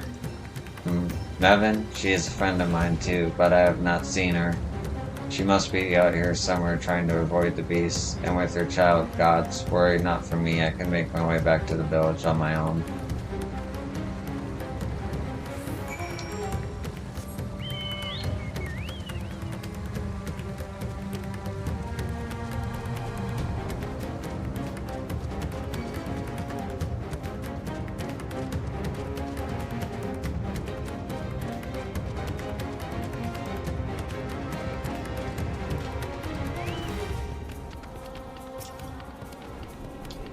Yo, wait. Ursula lies just up ahead, but something terrible has happened. Beasts have come and many have already been killed. Alphanod and Alice have gone to do what they can, but there are so many more than I could count. You must be ready. I am fine. I will be safe hiding here. Please, you must help those people.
Remain calm and do not wander off. I will tend to the wounded.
There you are. How fare the others?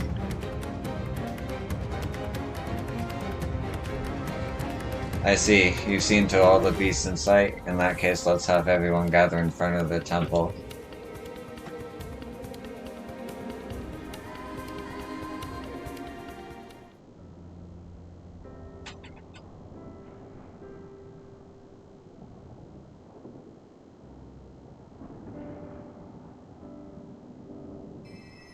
Courage, friend.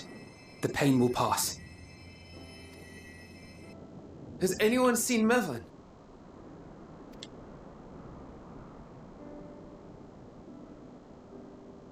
Where could she be?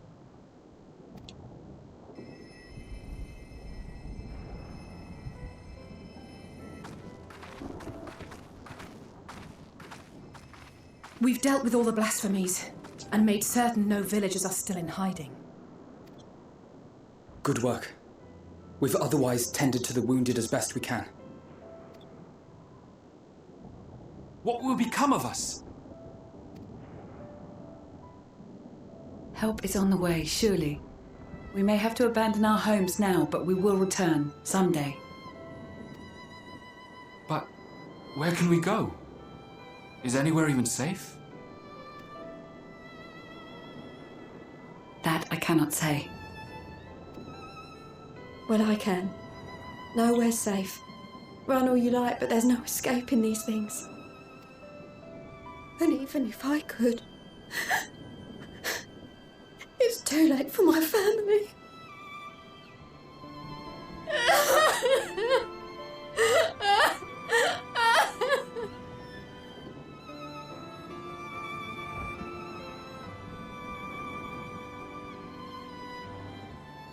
This isn't good. The more they dwell on the tragedy, the more likely we are to lose them too.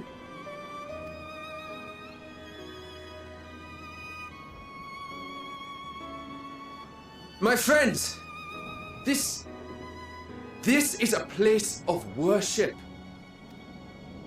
Should your heart quake with sadness, cast your mind to the heavens and remember.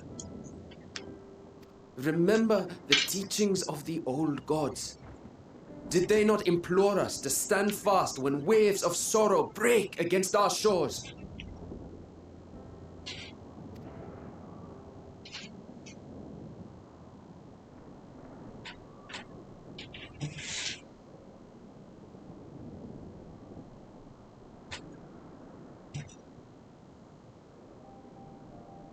Know this, my children. There is more ugliness than beauty in this world.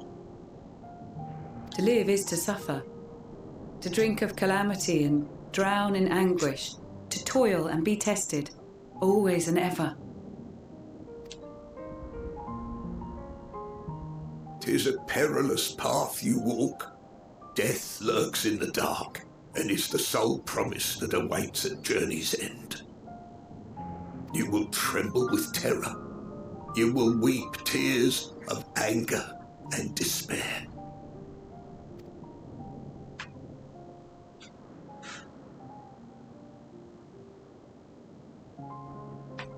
But do not avert your eyes. See your life for what it is. Then will you see how the hardships make you strong.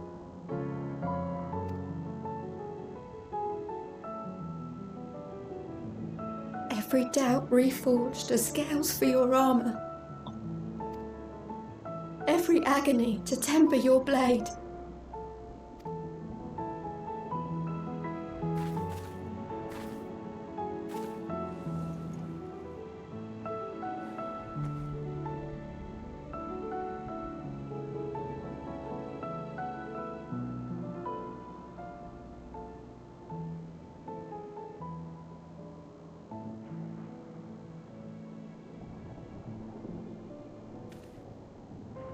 Thank you, lad.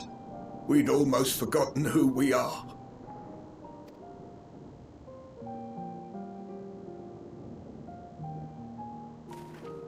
My undying gratitude to you as well, my friends. You were searching for Mevon, no? We must return home. I pray you help the boy find his friend. Gladly. We dispatched what beasts we could, but the roads are still dangerous. Stay together and go in safety.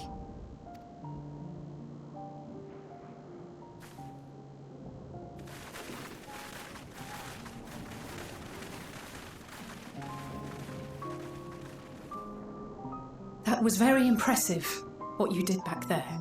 Those words seem to resonate with your people. They should. They were the first spoken unto our ancestors by the divinity of legend.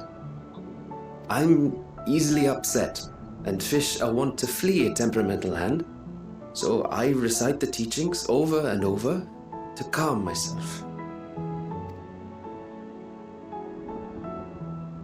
They're lovely and inspiring to hear, though I imagine they were born of great misfortune.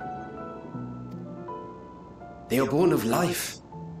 There's as much bad as good in it. More, many would attest. All the more reason to appreciate the good when you can. I won't argue with that.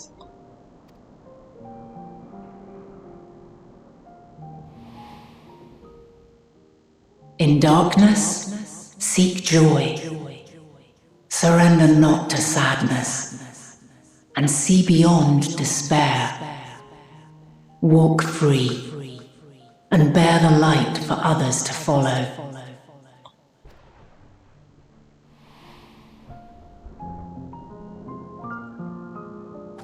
And with that, let us see if we can't find Mervyn.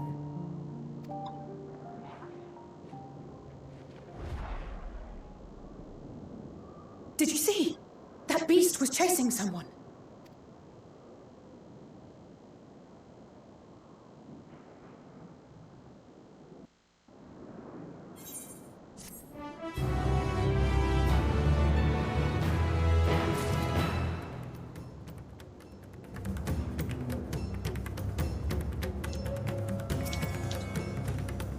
You must go after them at once.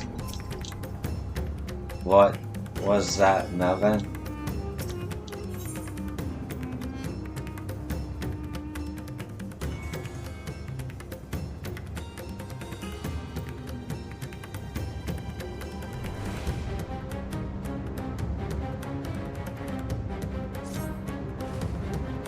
Over there. My view was blocked by the trees, but I'm sure I saw someone being chased by a beast. Yo, go with Matsia and search along the river. Alphanode and I will circle around from the south.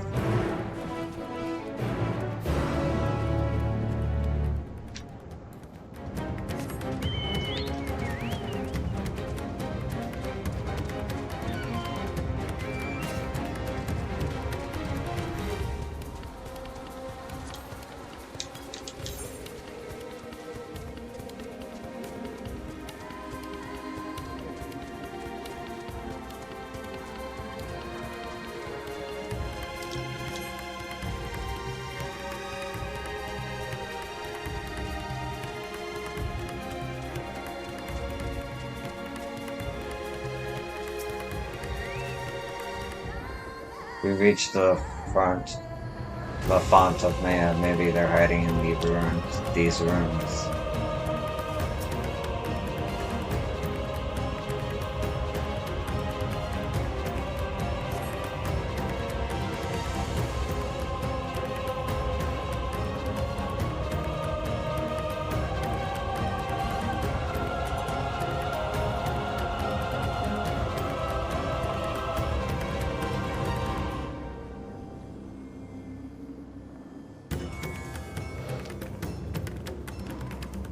That's her! No, I'm sure of it! Mervan! Don't! Please!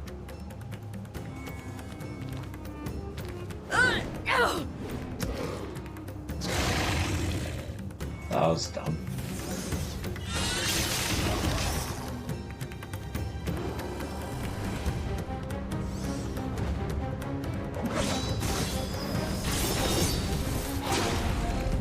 Oh shit.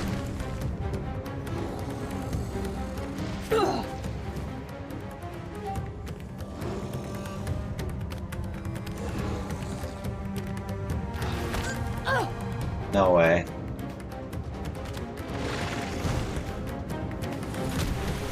Oh. Oh! God have mercy!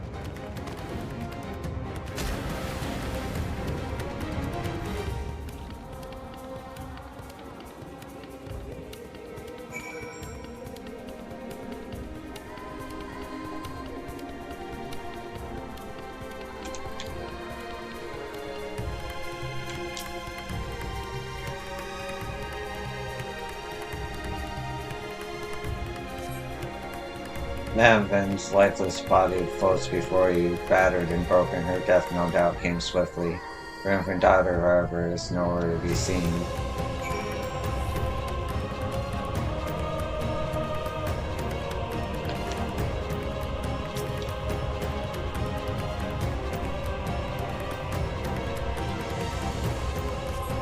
You take the babe into your arms. If she yet lives, you cannot tell, but she will surely not survive unless you carry her to the surface at once.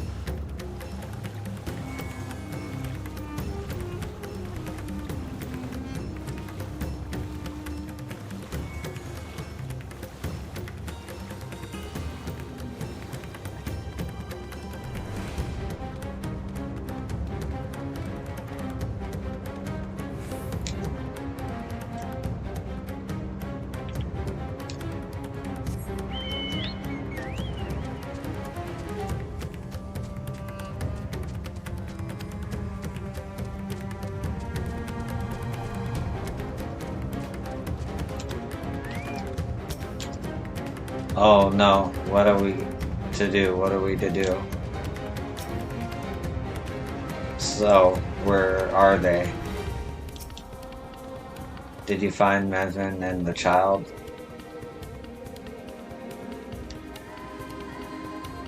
Damn it all. You have the child, let me see her.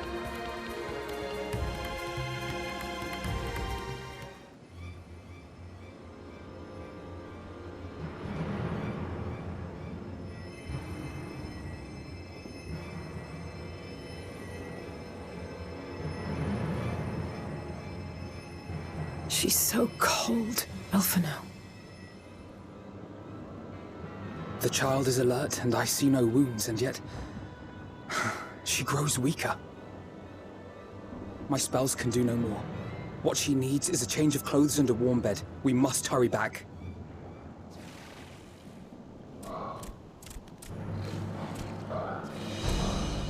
Not now! Matsia, take the child.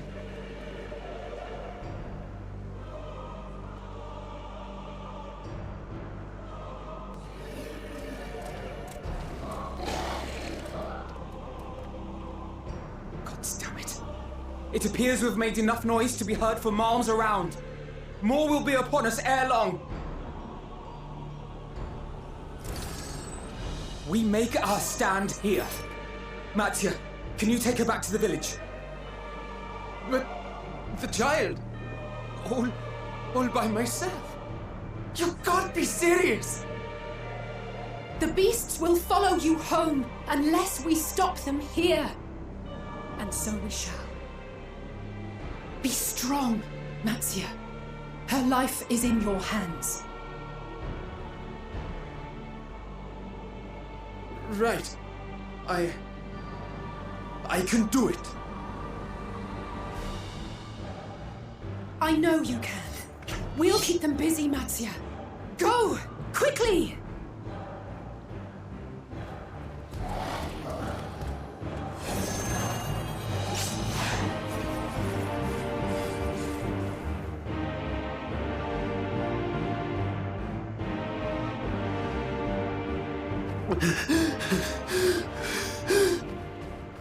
Steady.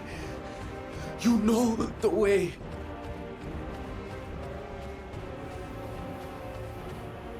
No! No! Not you too!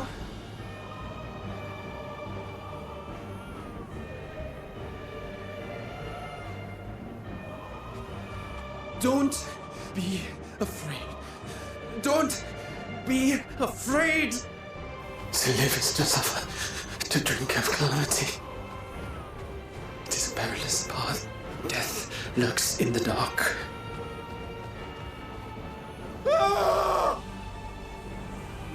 No! I'm not afraid! I'm not afraid! Ah! Do not avert your eyes. See your life for what it is. See how the hardships make you strong. Every doubt reforged.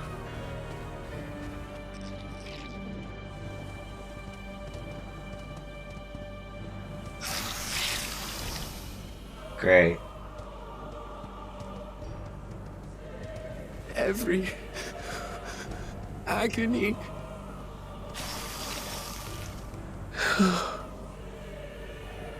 Oh.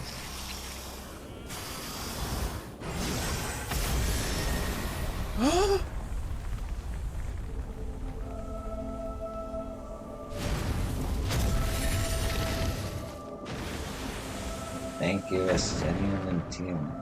Wait, not Team. The divinity? Nay, Petra. but one who would deliver thee just the same.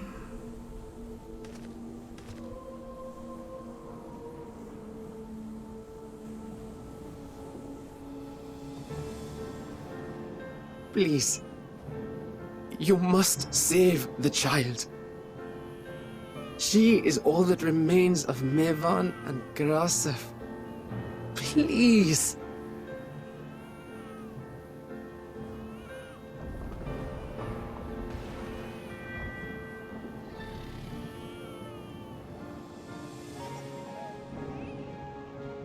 Well, well. Seems the babe's taken a liking to you.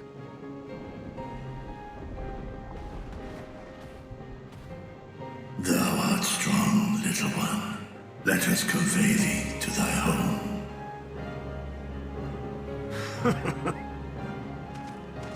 I spied our friends as we flew in.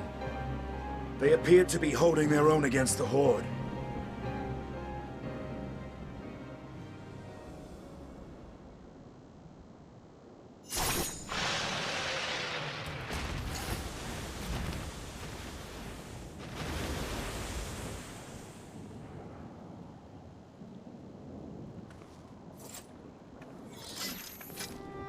Right. That's the last of them.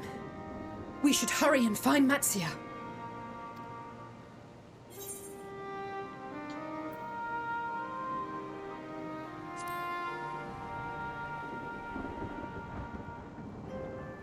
What, like divine aid?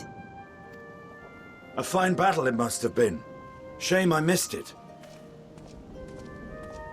Estinian, it was you who came to Mattia's aid. I was only along for the ride. Vritra was the one who saw the boy was in need. The two are headed back to the village. Where the worm will honor Ahewan's wishes and finally reveal himself to his people. Perhaps so. Will you go and join them? There's something I need to do first. Mervyn gave her life so that her child might live. She deserves better than to be left to drift alone. She deserves to be laid to rest beside her husband, at least. Will you help me?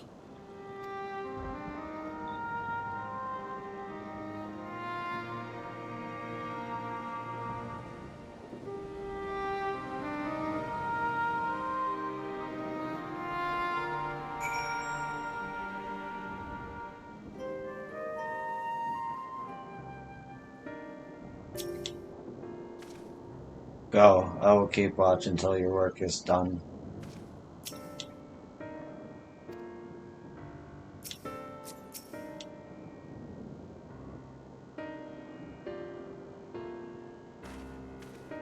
We have done what we can. 'Tis for the villagers of Pakistan to perform the funeral rites. If nothing else, Maven and Berzef died as they lived, as themselves and not as beasts. Their souls will find peace in the ethereal sea. To think the day would come when even the smallest of solaces would be this comforting.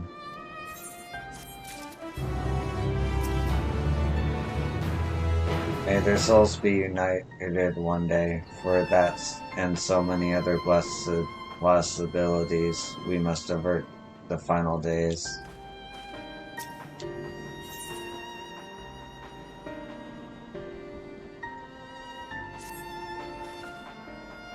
You're ready then? In that case, let's head back to Pakistan. No doubt Beatrice is awaiting us.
Rest easy, for all is well here.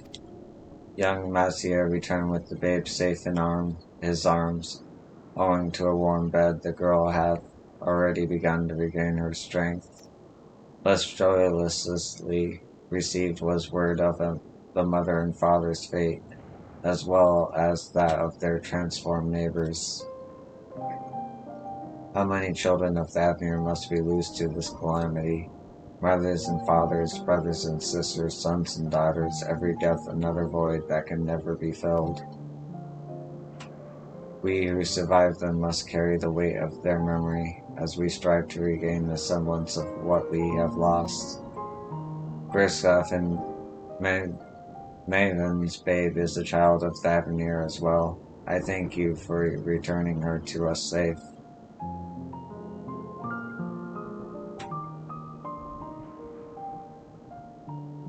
Oh, most great and merciful worm, I have not the words to express my gratitude. Excuse me. They say that were it not for you, brave Matsuya and the child would have been lost to us forever. Long had I heard the rumors that a mighty dragon had forged a pact of friendship with the satrap, but never would I have expected such a kind and gentle soul. Truth in part, but not in whole.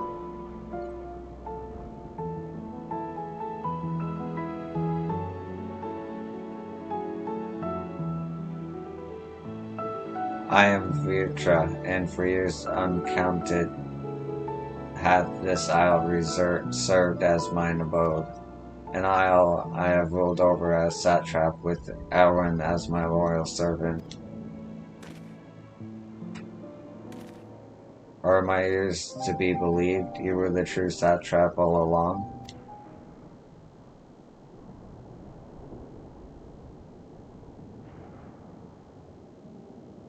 Nidhanana, what are you doing here?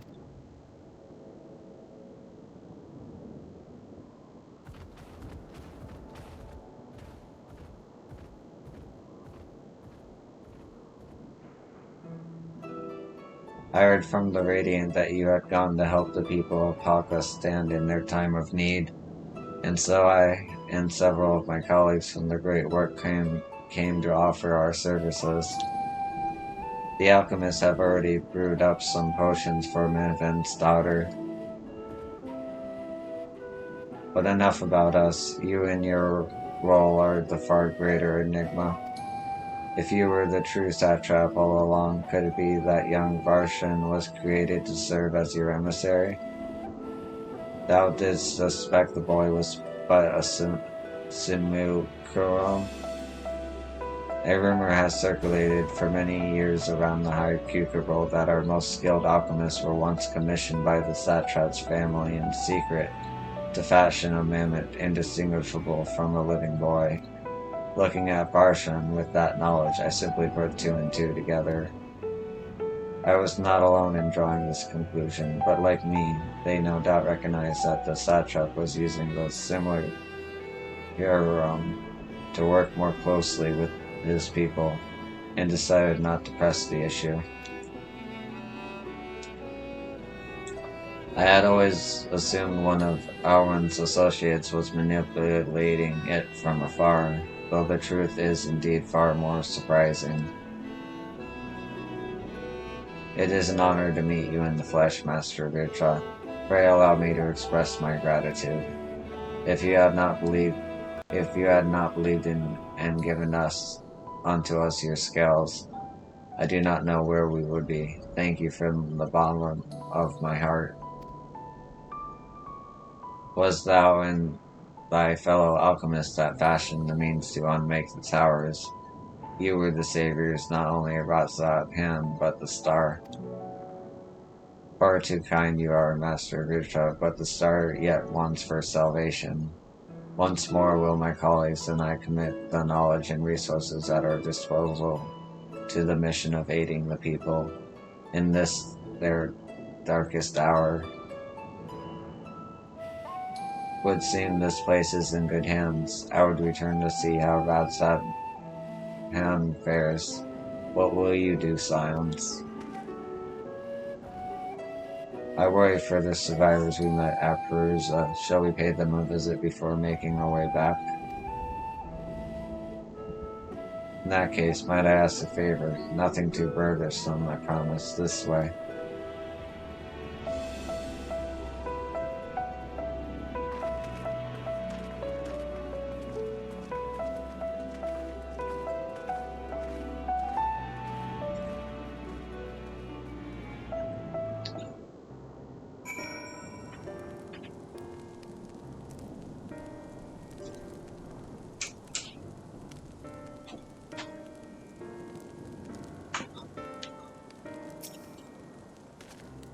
Virtra chose to reveal his identity to the villagers of Pakistan before all others, a wise choice considering the warm reception. He even seemed a little relieved. It remains to be seen how the people of Razahan will take the news, but if this was any indication, he need not worry. Oh, yo, running through the dark jungle, there was a time when I thought all was lost. Had Master Virtra and Estinian not arrived when they did.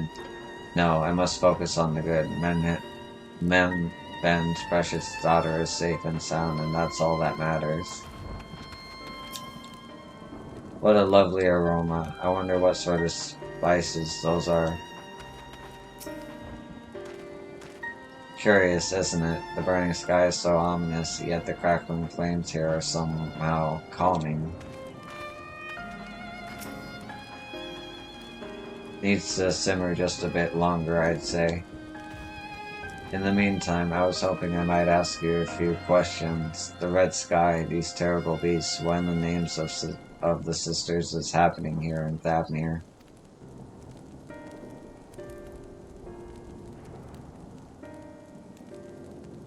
Oh my, that's rather a lot to take in. It would seem the situation is even more grave than we suspected. Thank you, friend. My colleagues and I will use your knowledge to see if we can further our own research. And with that, here we are, a pot of piping hot chai, brewed from my own secret recipe of spices and tea leaves, together with hearty helpings of rich milk and purest sugar.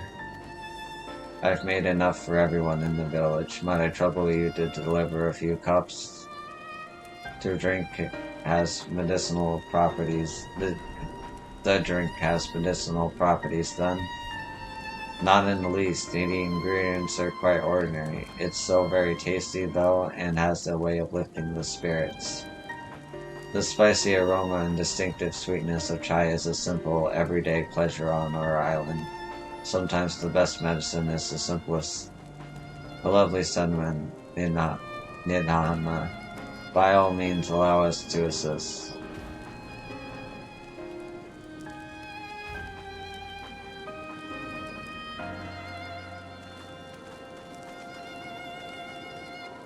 While you lot distribute hot beverages, I'll do a sweep for errant beasts to slay. A far less arduous task, no doubt. When you finish, look for me at the wakeful Tirana.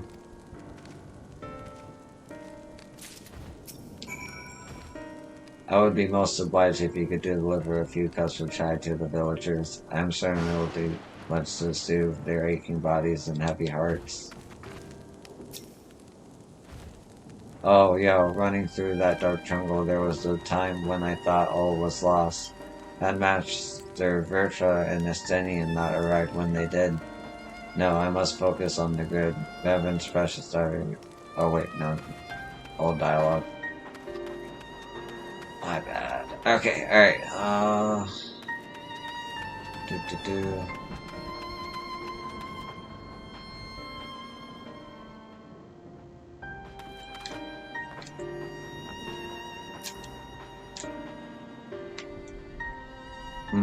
What? Wait, I know you. You were the one who saved us from those beasts back at the temple.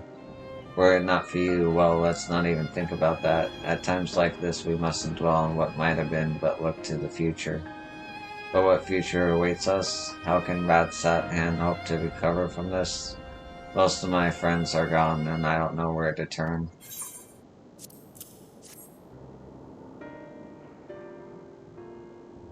A cup of chai? Well, if you insist.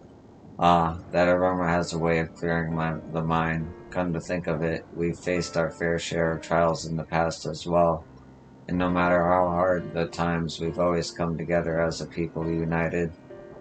One day at a time, one step at a time, for that is all any of us can do. Yes. Back to work. Once I finish this cup, thank you.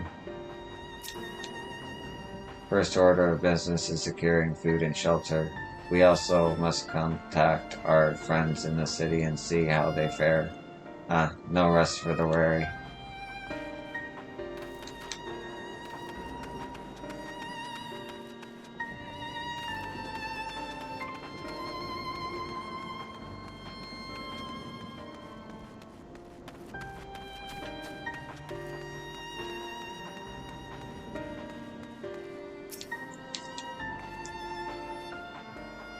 I'm sorry, I just want to be left alone. My best friend and I, we fled the village together.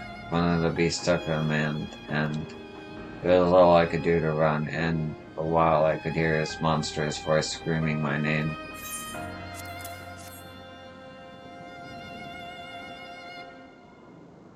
This is for me?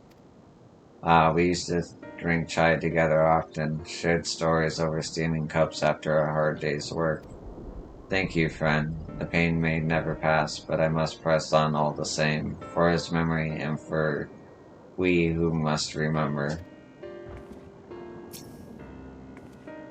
Many thanks for the chai. It helps me to remember him as he was, cup in hand and a smile on his lips.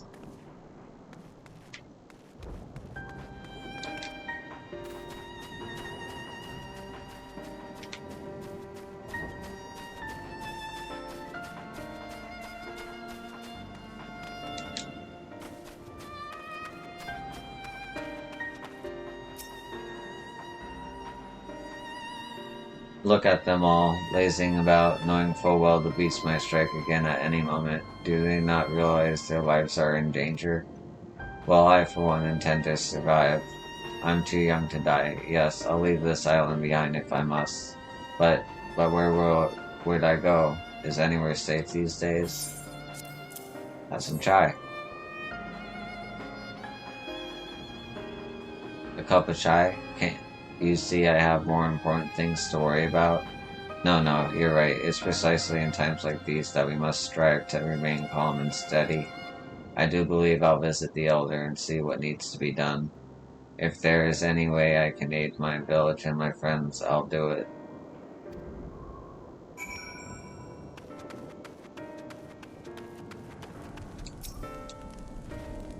Thank you for delivering the chai. Did it help lift the villagers' spirits?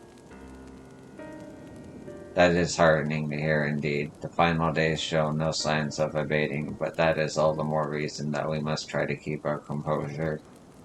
Our lives have been forever changed. The people we have lost will never return to us. These tragedies will long weigh on our hearts. But we have the capacity to live with our suffering, to carry the agony till we too join the fallen in death. It is not a surrender, but a recognition, for it is only in the acceptance that we find the strength to move forward.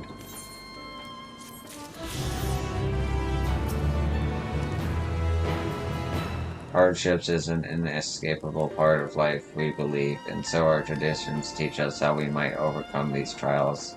Perhaps this is why we are quick to adapt to new situations.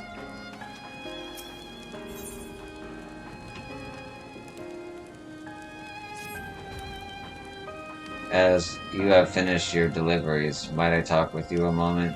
I was curious to know what has become of Melvin and Persef's remains.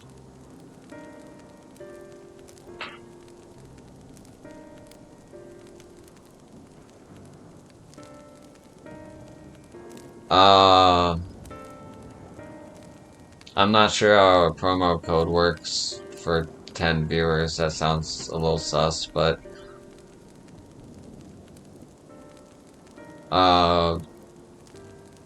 thanks Santa Aurora 54 Electric. Thank you.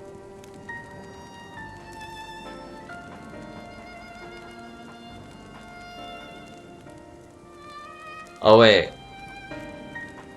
I don't know how that works honestly. But yeah, thank you.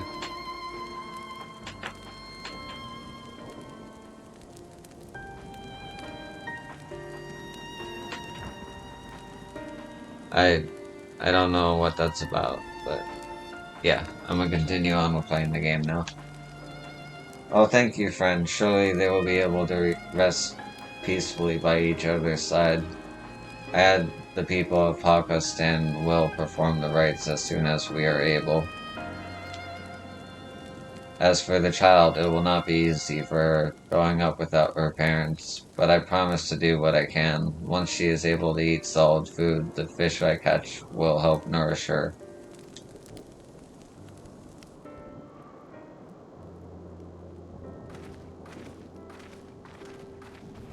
While we finished delivering the chai, I do believe everyone was has a piping hot cup.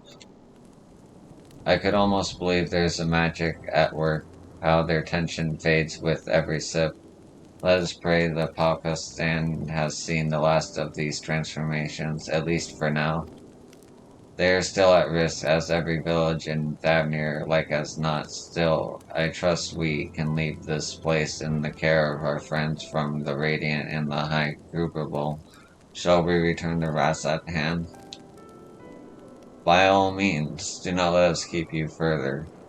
There are still many who have need of your wisdom and strength to deliver them from this terrible calamity. And I will do what I can as well. I will bring rations and supplies from Aquia, and we have plenty to spare. Then let us find Estinian and be on our way. Where did he wander off to again? The wakeful Tirana, near the bridge at Radzahan, as I recall. Very well then.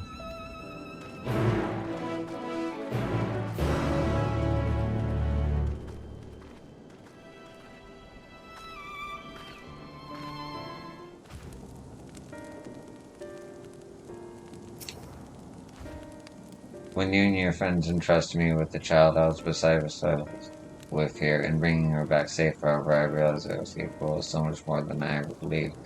Nothing bigger. I feel like this is the same dialogue, isn't it? Worry not, my colleagues and I will watch over the village while you have gone, and you shall show my research bear any new fruit. You shall be the first to know. Okay.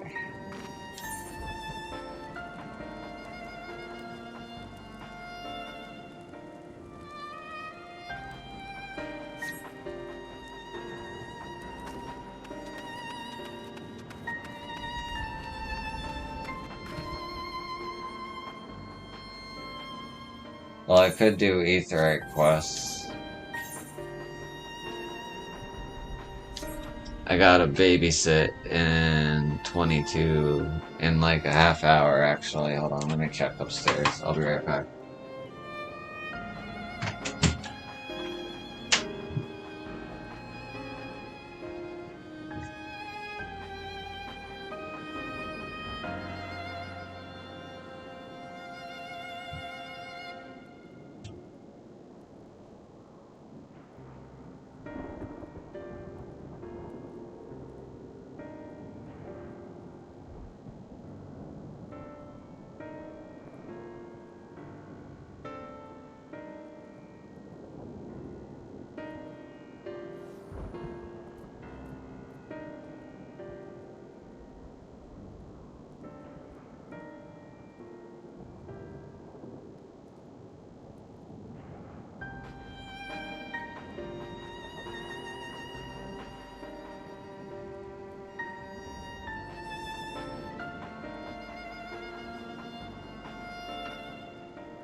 Okay, so I'm gonna hunt for Aether Currents.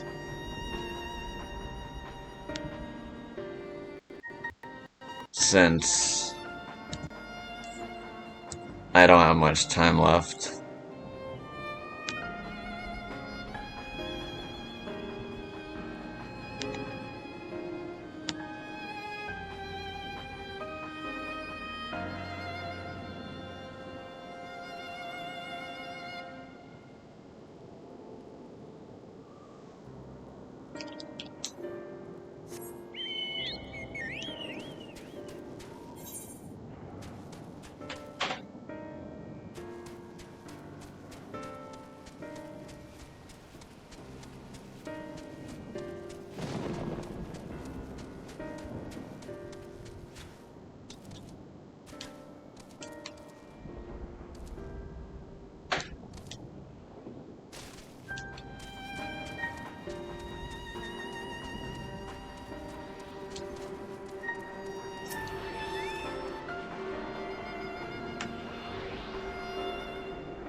Did I already get this one?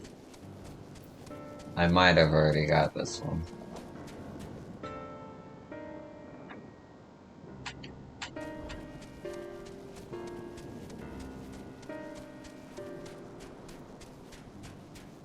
Yeah, I already got this one. I remember this one.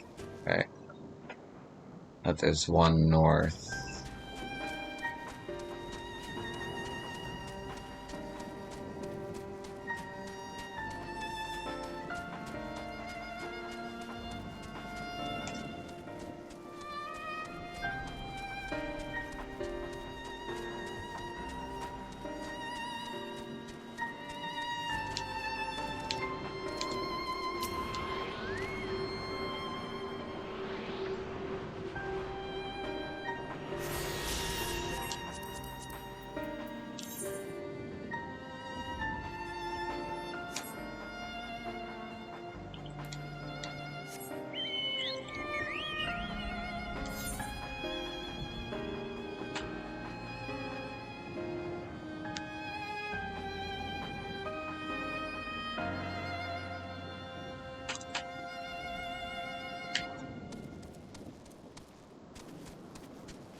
Shit.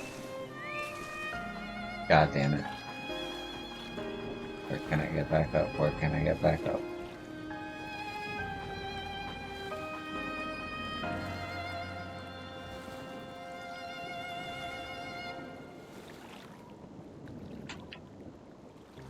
It's behind it anyway.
I should be able to get through there. That's bullshit.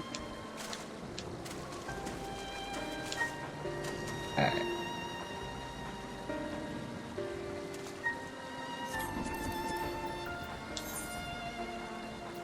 Okay, so I'm missing one. Which one am I missing? I think I know which one.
Okay, and 2 quests. I need to see if this is a quest that I need to do.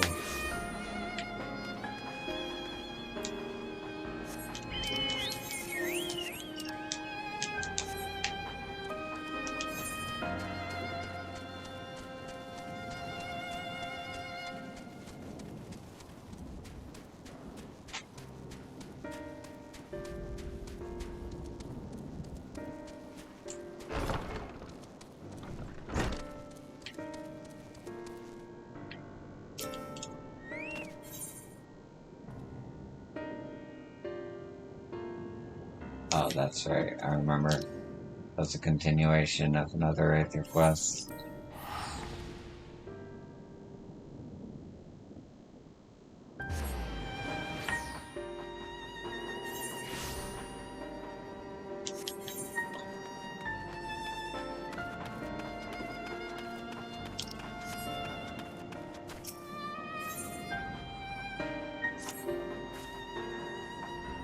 I know we are beset by monsters, beasts, and worse, but if you have even an ounce of strength to give, I would ask for your aid. I am in need of a brave soul to help patrol the area in search of any lost refugees.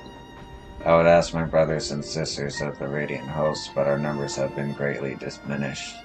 It is all we can do to keep the darkness from swallowing the settlement whole. Very good. It shall be heartening to have another warrior by my side. Let us commence at once.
It just so happened to be like right next to where I needed to go. Nice.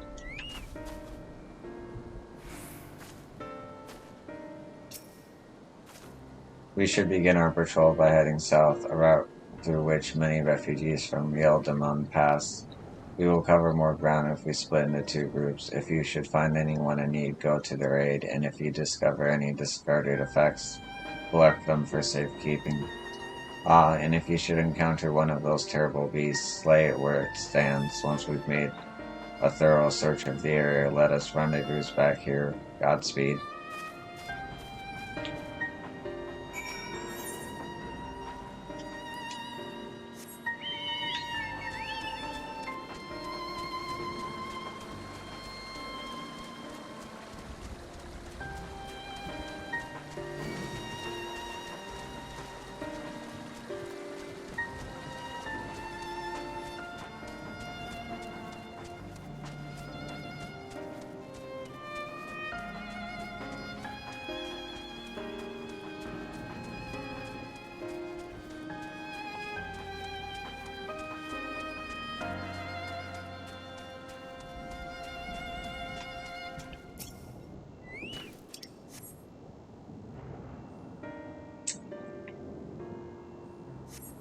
Survey the area, but detect nothing out of the ordinary.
Oh, it's gone, thank the gods. I would have surely died without your help. What are we going to do out here? I see, so the Radiant Host looks over us yet. For that I'm grateful. Well, I suppose if you follow the path you took to get here, I should be safe on my way back. You didn't leave anything alive, did you?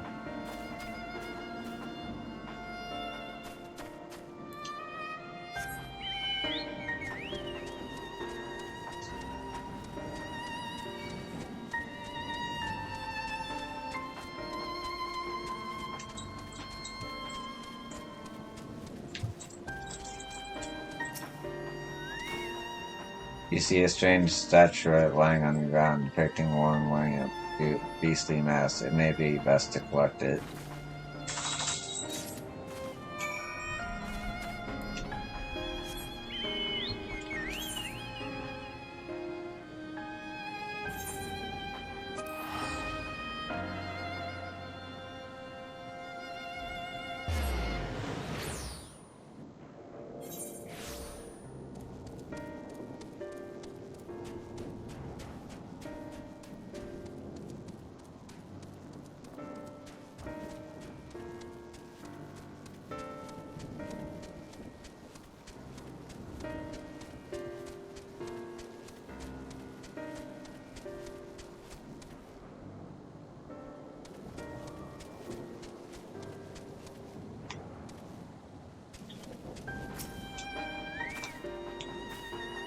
If the Radiant Host is watching over us, then there is naught to fear.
Okay, I'm back.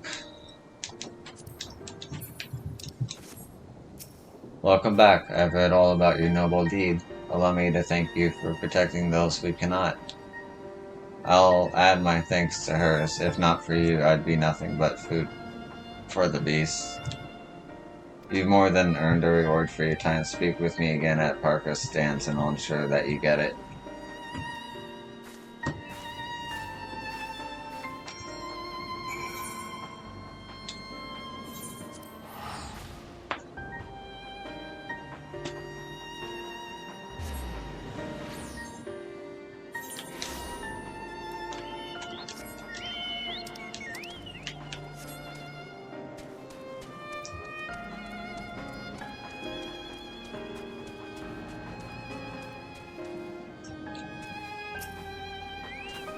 The work ahead of us is vast and many lives we can save are precious indeed. All I came across in my patrol was discarded belongings and scattered luggage. Did you find anything else of note?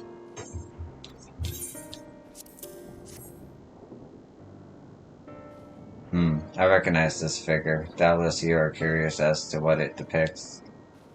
There is a legend that tells of a Matsya goddess who sought the strength of the Murga, wresting her own head from her body and replacing it with the bestial plate of the Murga.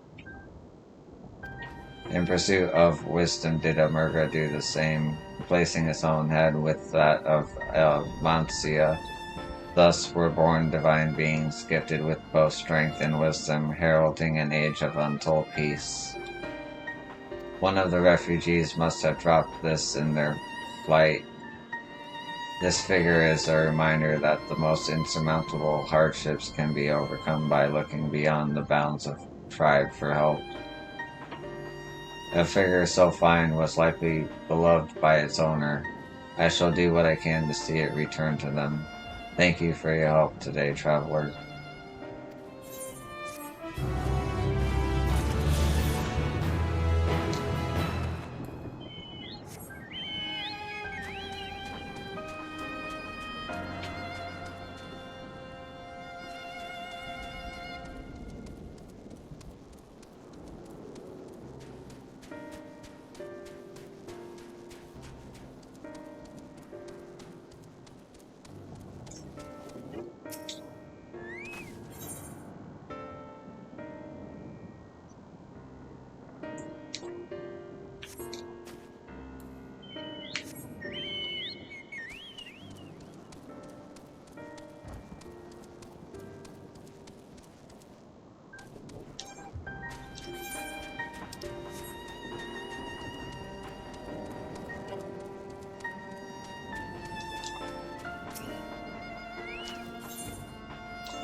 Cool air.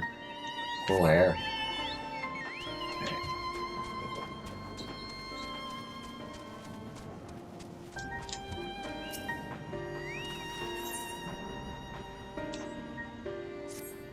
But look, you look capable of braving the jungles unscathed. Would you help me search for a group of refugees I became separated from?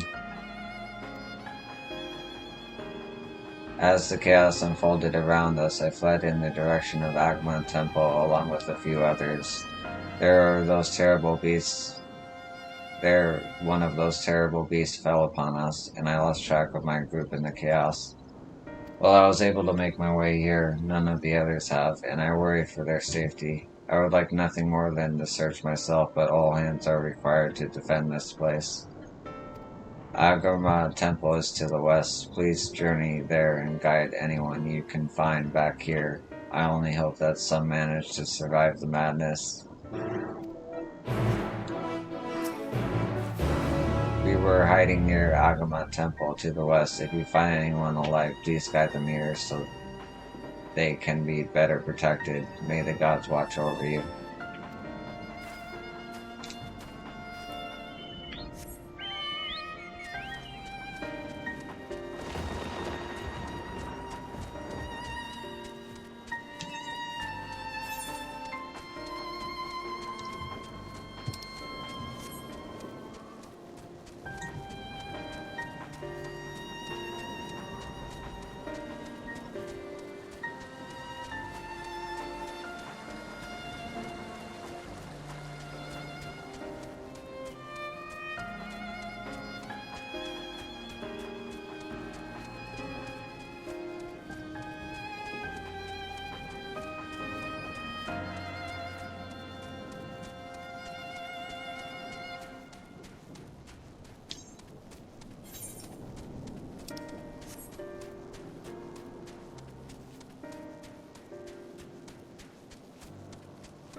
Who are you? Are you here to save me? Of course, I knew she wouldn't forget about us. The best prowled the area for some time, but I managed to find refuge among these rocks. However, I've been too frightened to set foot from their shelter for fear of drawing the attention of some hungry animal. But with you here, I believe I can find the courage. Will you accompany the Palkistan? Thank you. Now let us tread carefully. Oh, another one of these. Oh. Okay.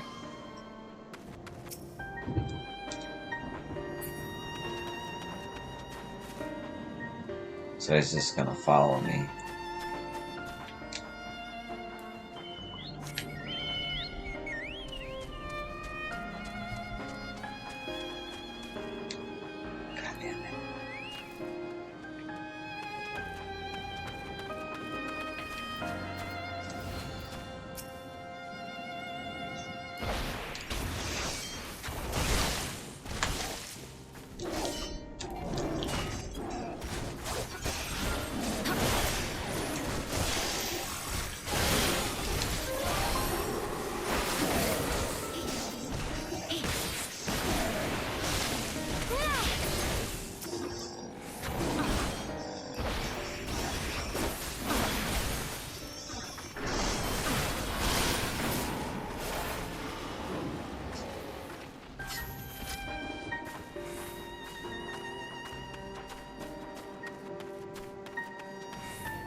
I don't know how to thank you. You saved my life.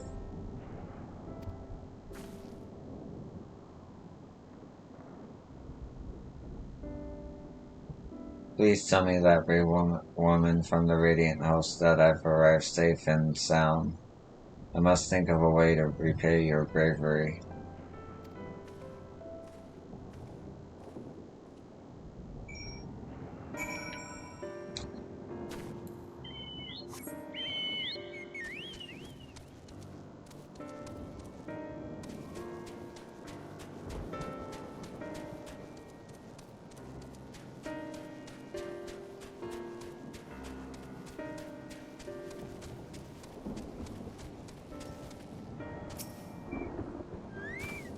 I watched your arrival. I recognized the man from the group I was with, and I am overjoyed to see him safe. Thank you for escorting him here. Truly, you're worthy of the reputation you've earned. I dare say even Agama would be awed by your bravery.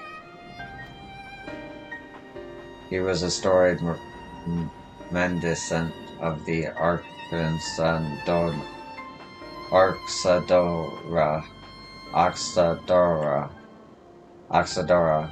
When the hearers landed Azor, the island, and war broke out, he spared no effort to save the lives of all who were injured in the conflict. He saw no tribes, only those in need.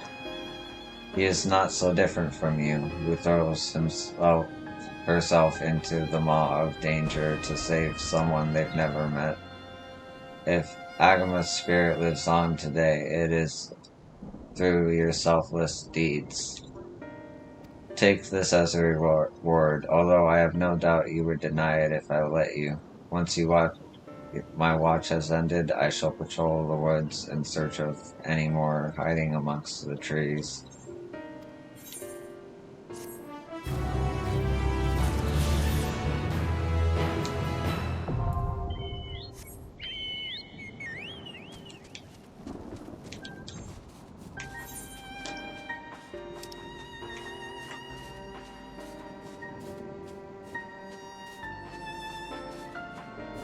Okay. Finally, I get to fly again.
Ooh. Okay, and that's the map. Curious as to what this is for. I feel like I've been here before, actually. Even though I just showed up here. Anyway. Back to the main plot.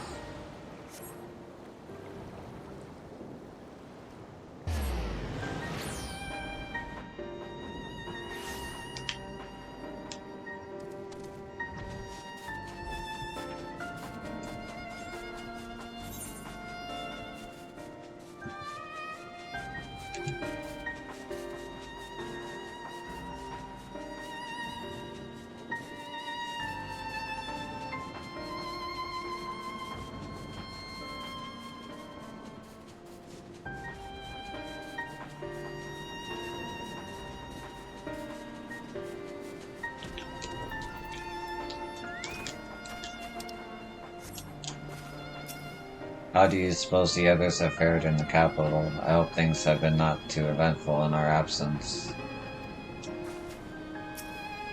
I have apprised Justinian of the situation in Pakistan, so we needn't have that conversation. Nice. Okay. I'll be right back. I just need to use the baños, the restroom.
Okay, and I'm back.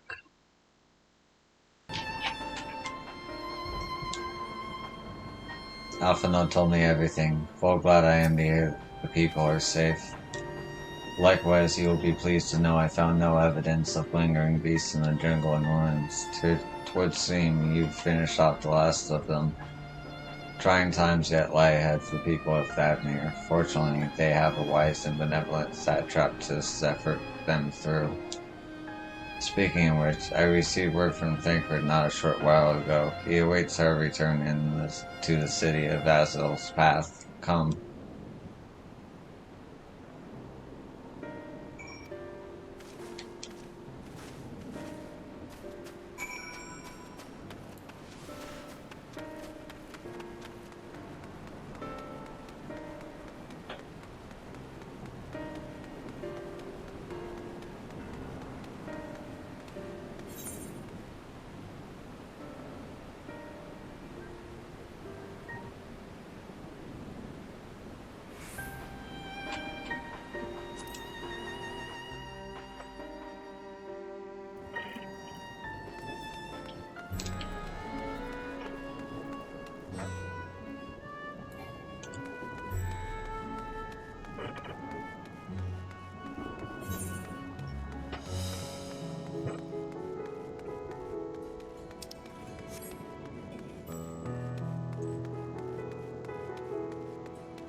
There is no lingering sense of desolation here, but that is much preferable to the panic and chaos we saw before.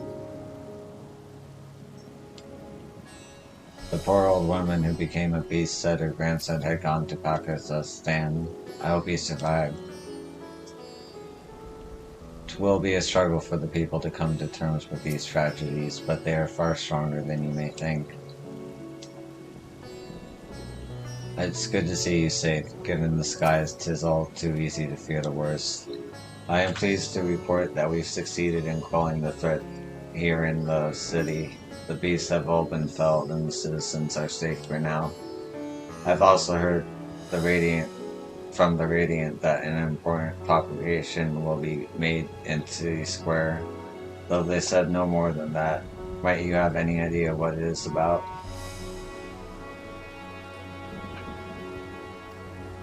So Vitra is finally coming out from behind the curtain. I suppose we too should hear what he has to say.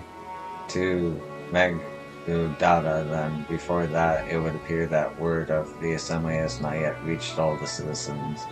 If any way along the way seems unaware, we'd best enlighten them.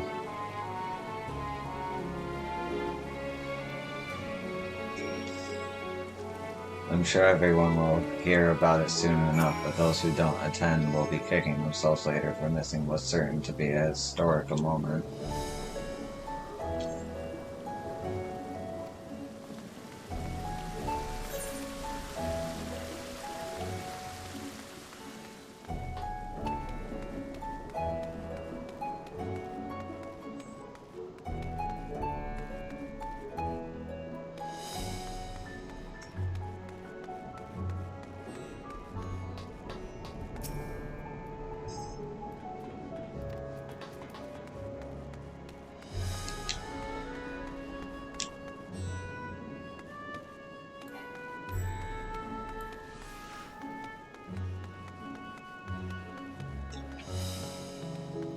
Are the beasts all gone? I've been hiding and I'm too scared to go out and look.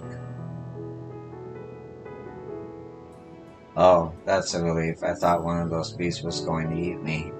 I wonder where Vashas is. He's the slowest runner. I hope he got away. He could be with the other people from the palace. Maybe I'll see him in the square.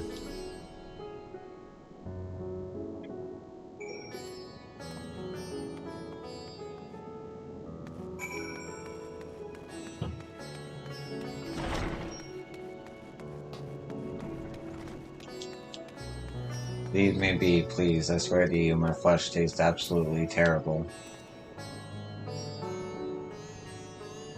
Oh gods, what are you doing scaring me like that? If you're not quiet, those beasts will find us.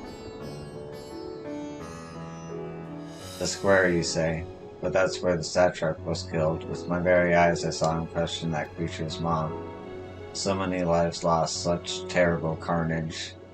And you say there is someone else who would lead Ride to the Hound in instead? Whoever they are, if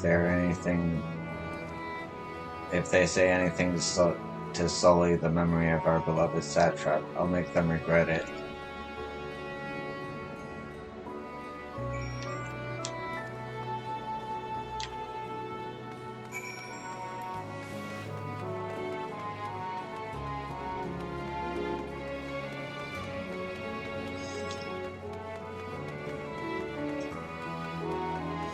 Finish rounding up the stragglers. The proclamation will begin shortly. Let's wait here, lest we miss something important. Welcome back, Yo. Alphino told me everything. I was pleased to hear that Virtua has chosen to reveal himself at last. The people of Ratsahan need a strong and wise satrap more than ever.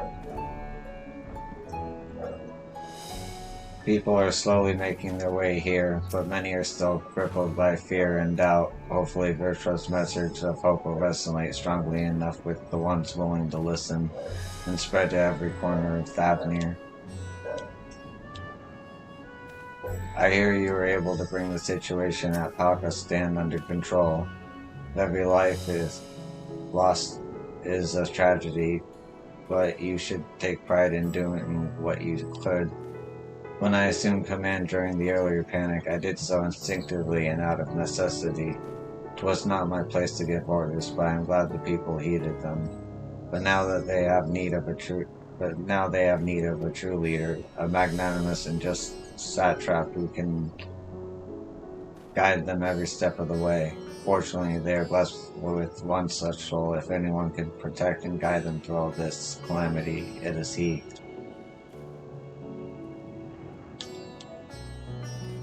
It would seem the people still have lingering doubts, and I cannot blame them. Yet we know what strength has afforded us with one of the first brood of our side. I have faith the citizenry will come to understand and accept him in time.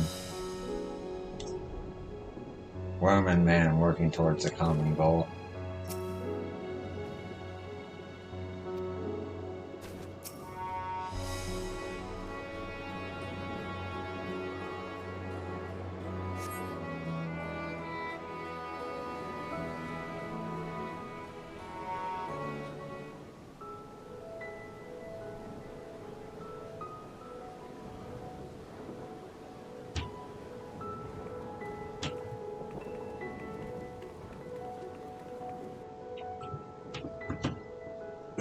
Someone's coming!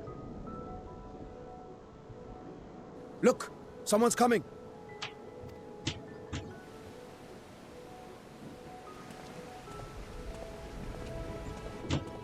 People of Razathan, it warms my heart to see so People of Razathan, it warms my heart to see so many brave, resilient souls before me. I would share with you a great revelation. Today, I would share with you a great revelation. A humble request. But before I do not be alarmed. I must make a humble request. Do not be alarmed, nor avert your eyes. See the one I unveil for who he is, and know that he means you no harm.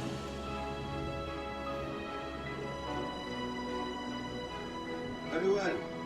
Dare say it can't be worse than the horrors we've already seen. Very well. I dare say it can't be worse than the horrors we've already seen. Many thanks.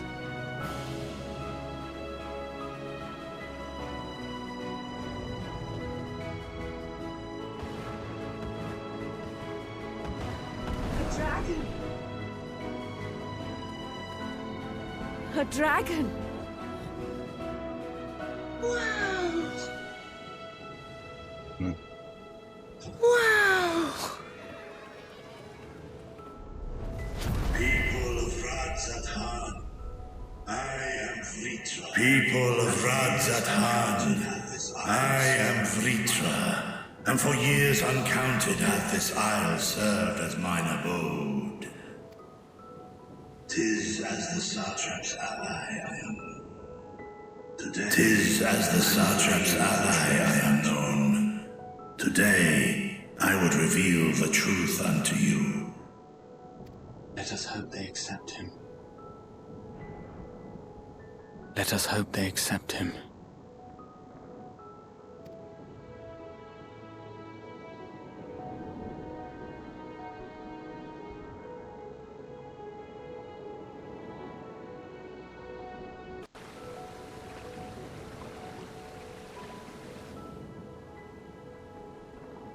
If I am hearing this right, you were the satrap all along? Vashan! I mean, Master Vitra, does your divine eye really see all? Nay, child. While mine eye hath borne witness to the whole of our nation's history, to its future I am blind as thee.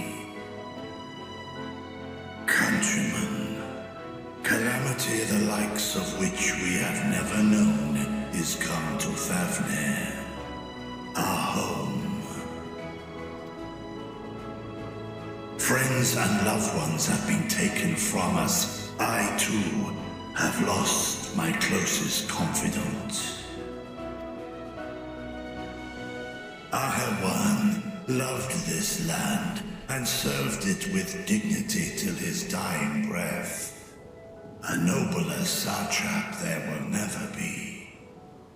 For so long, I lacked the courage to face you. I will not easily earn your trust, this I know. And yet, I cannot sit idly by and abandon Radzat to her fate. A font of boundless vibrancy, this jewel of the ocean. Since time immemorial, hath she glittered with every color imaginable. To this dragon, slumbering in his dark lair, 'twas a mesmerizing sight, and one that brought no end of joy to my heart. This calamity hath stolen too much from you already, yet so long as you live, the light of Radzat will never be extinguished. I pray you let me watch over it, over you, and lend me your strength, that we might face this trial and those to come as one.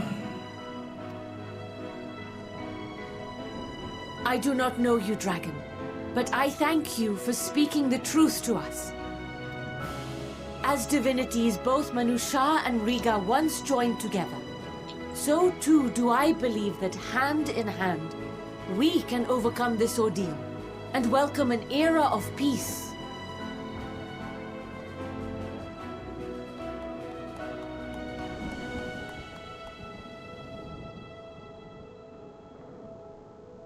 A sight that would have surely brought a smile to Izel's face. Indeed.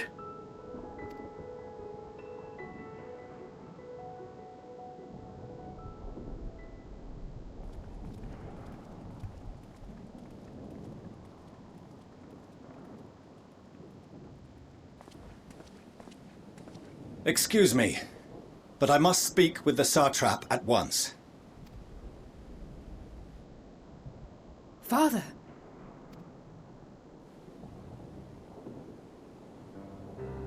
You have suffered dearly of late, yet you must endeavor to look beyond these losses to the future you yet have. On behalf of the Forum of Sharlayan, I come with a proposal by which you, the people of Radzat might be saved. I say again, I must speak with your satrap. I beseech you, take me to him with all possible haste. I am satrap here. Speak thy proposal. All present shall hear and judge.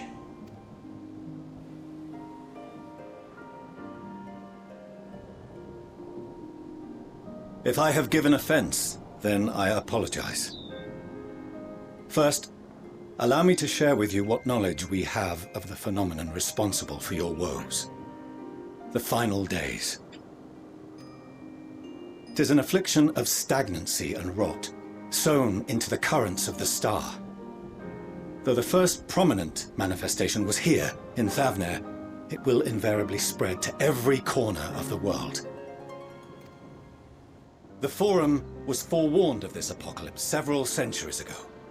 Thenceforth, my predecessors sought to prepare for the end times in the only conceivable fashion, by securing a means of escape.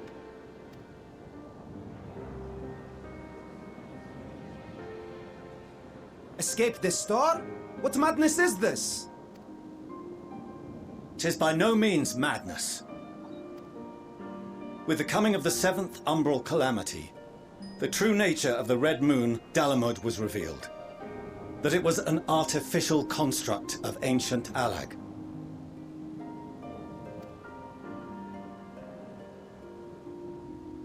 But what of the Silver Moon? This celestial satellite is yet another technological marvel fashioned and maintained by ancient allies. A ship that will sail the heavens and deliver our people from destruction. And by our people, I speak not only of Sharlayan. We mean to save every man, woman, and child it is within our power to save. Including you, our dear friends of Radzat Han. Recent events necessitate adjustments be made, and quickly, but we can and will escort you safely to the moon.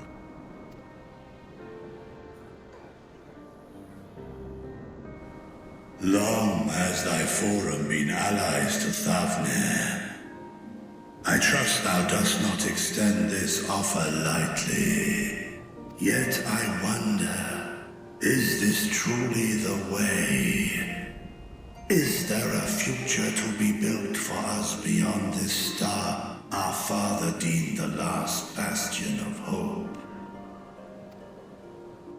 It is for that very reason I come before you and your people. To answer any and all of your questions. To offer my assurances and allay your fears. Though, if you wish the best for your people, I advise you to render your decision swiftly.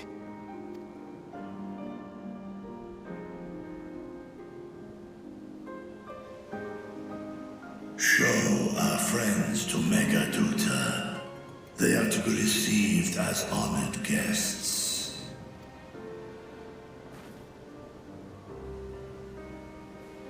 Worry not. Whatever decision is reached, your paths shall be yours to decide.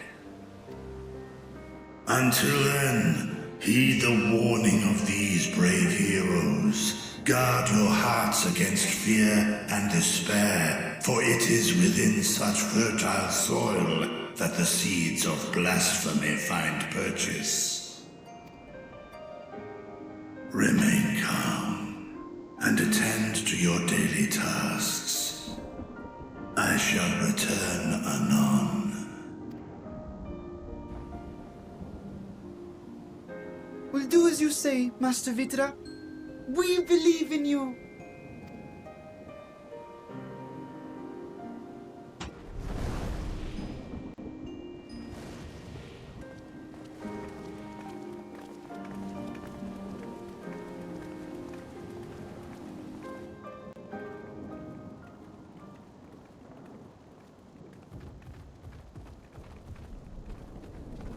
Oh, you're still here. What a relief.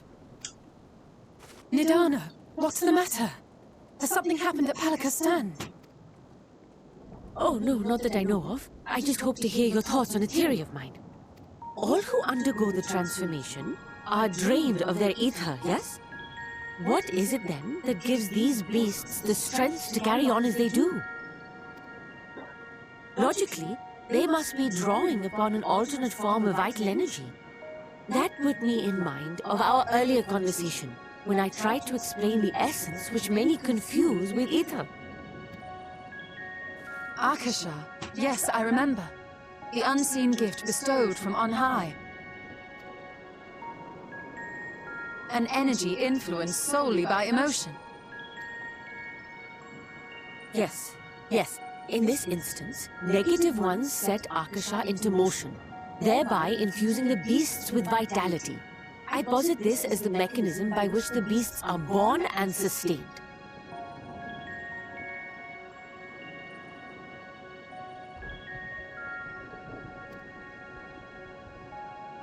Ah, do you still have that flower?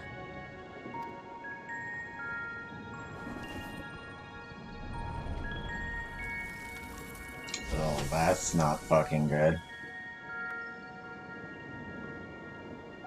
If we accept that it once shone bright by drawing upon Akasha, influenced by the thoughts of those nearby, then fear, terror, despair, negative emotions so powerful as to suffocate it, permeated the air in this place. We must be very careful. The forces which drive the final days may be beyond our ability to perceive.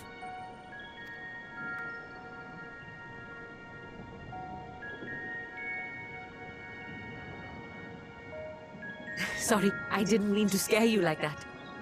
At any rate, I will continue my research into Akasha. Do temper your expectations, however. There are sadly few detailed studies upon which I may draw. Formulating a new theory as you have is itself no small feat. I wish you well in your endeavors, and pray you take care. Thank you. You stay safe as well, yes? Till next we meet. And we will meet again.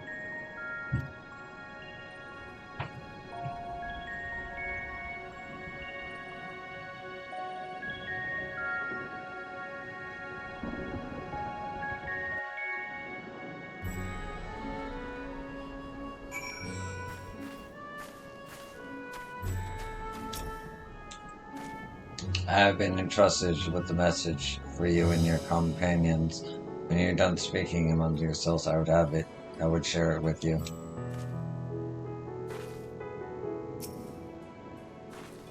We have no better, safer course of action to offer them than fleeing to the moon. I know this, and yet Vitra and his people love their home. There must be something we can do. Even were Vitra to acquiesce their proposal, just how do the Sharlayans intend to transport the nation's entire populace to the moon? That soldier of the Radiant there, if I am not mistaken, he accompanied Alwan to Vanspati. Could it be that he knew Vitra's identity all along? Their solution sits still with me, but if life has taught me anything, it's that there is little to be gained from arguing with Sharlayans. We must take it upon ourselves to find a better way. Under normal circumstances, the Forum's proposal would be regarded as sheer madness, but when the sky burns, even madness can sound appealing. Doubtless, Vertra is loath to abandon his home, and yet, absent other options, he cannot dismiss the option out of hand.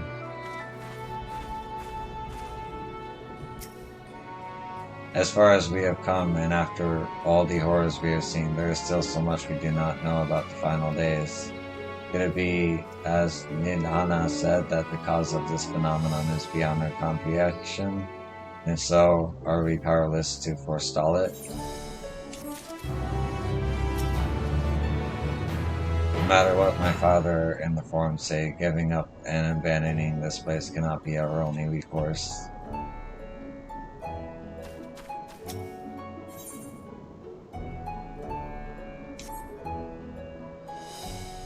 Okay. I'm gonna call it here because I have to babysit. Thank you for watching, as always. Thank you for commenting, and I'll see you in the next one. Peace.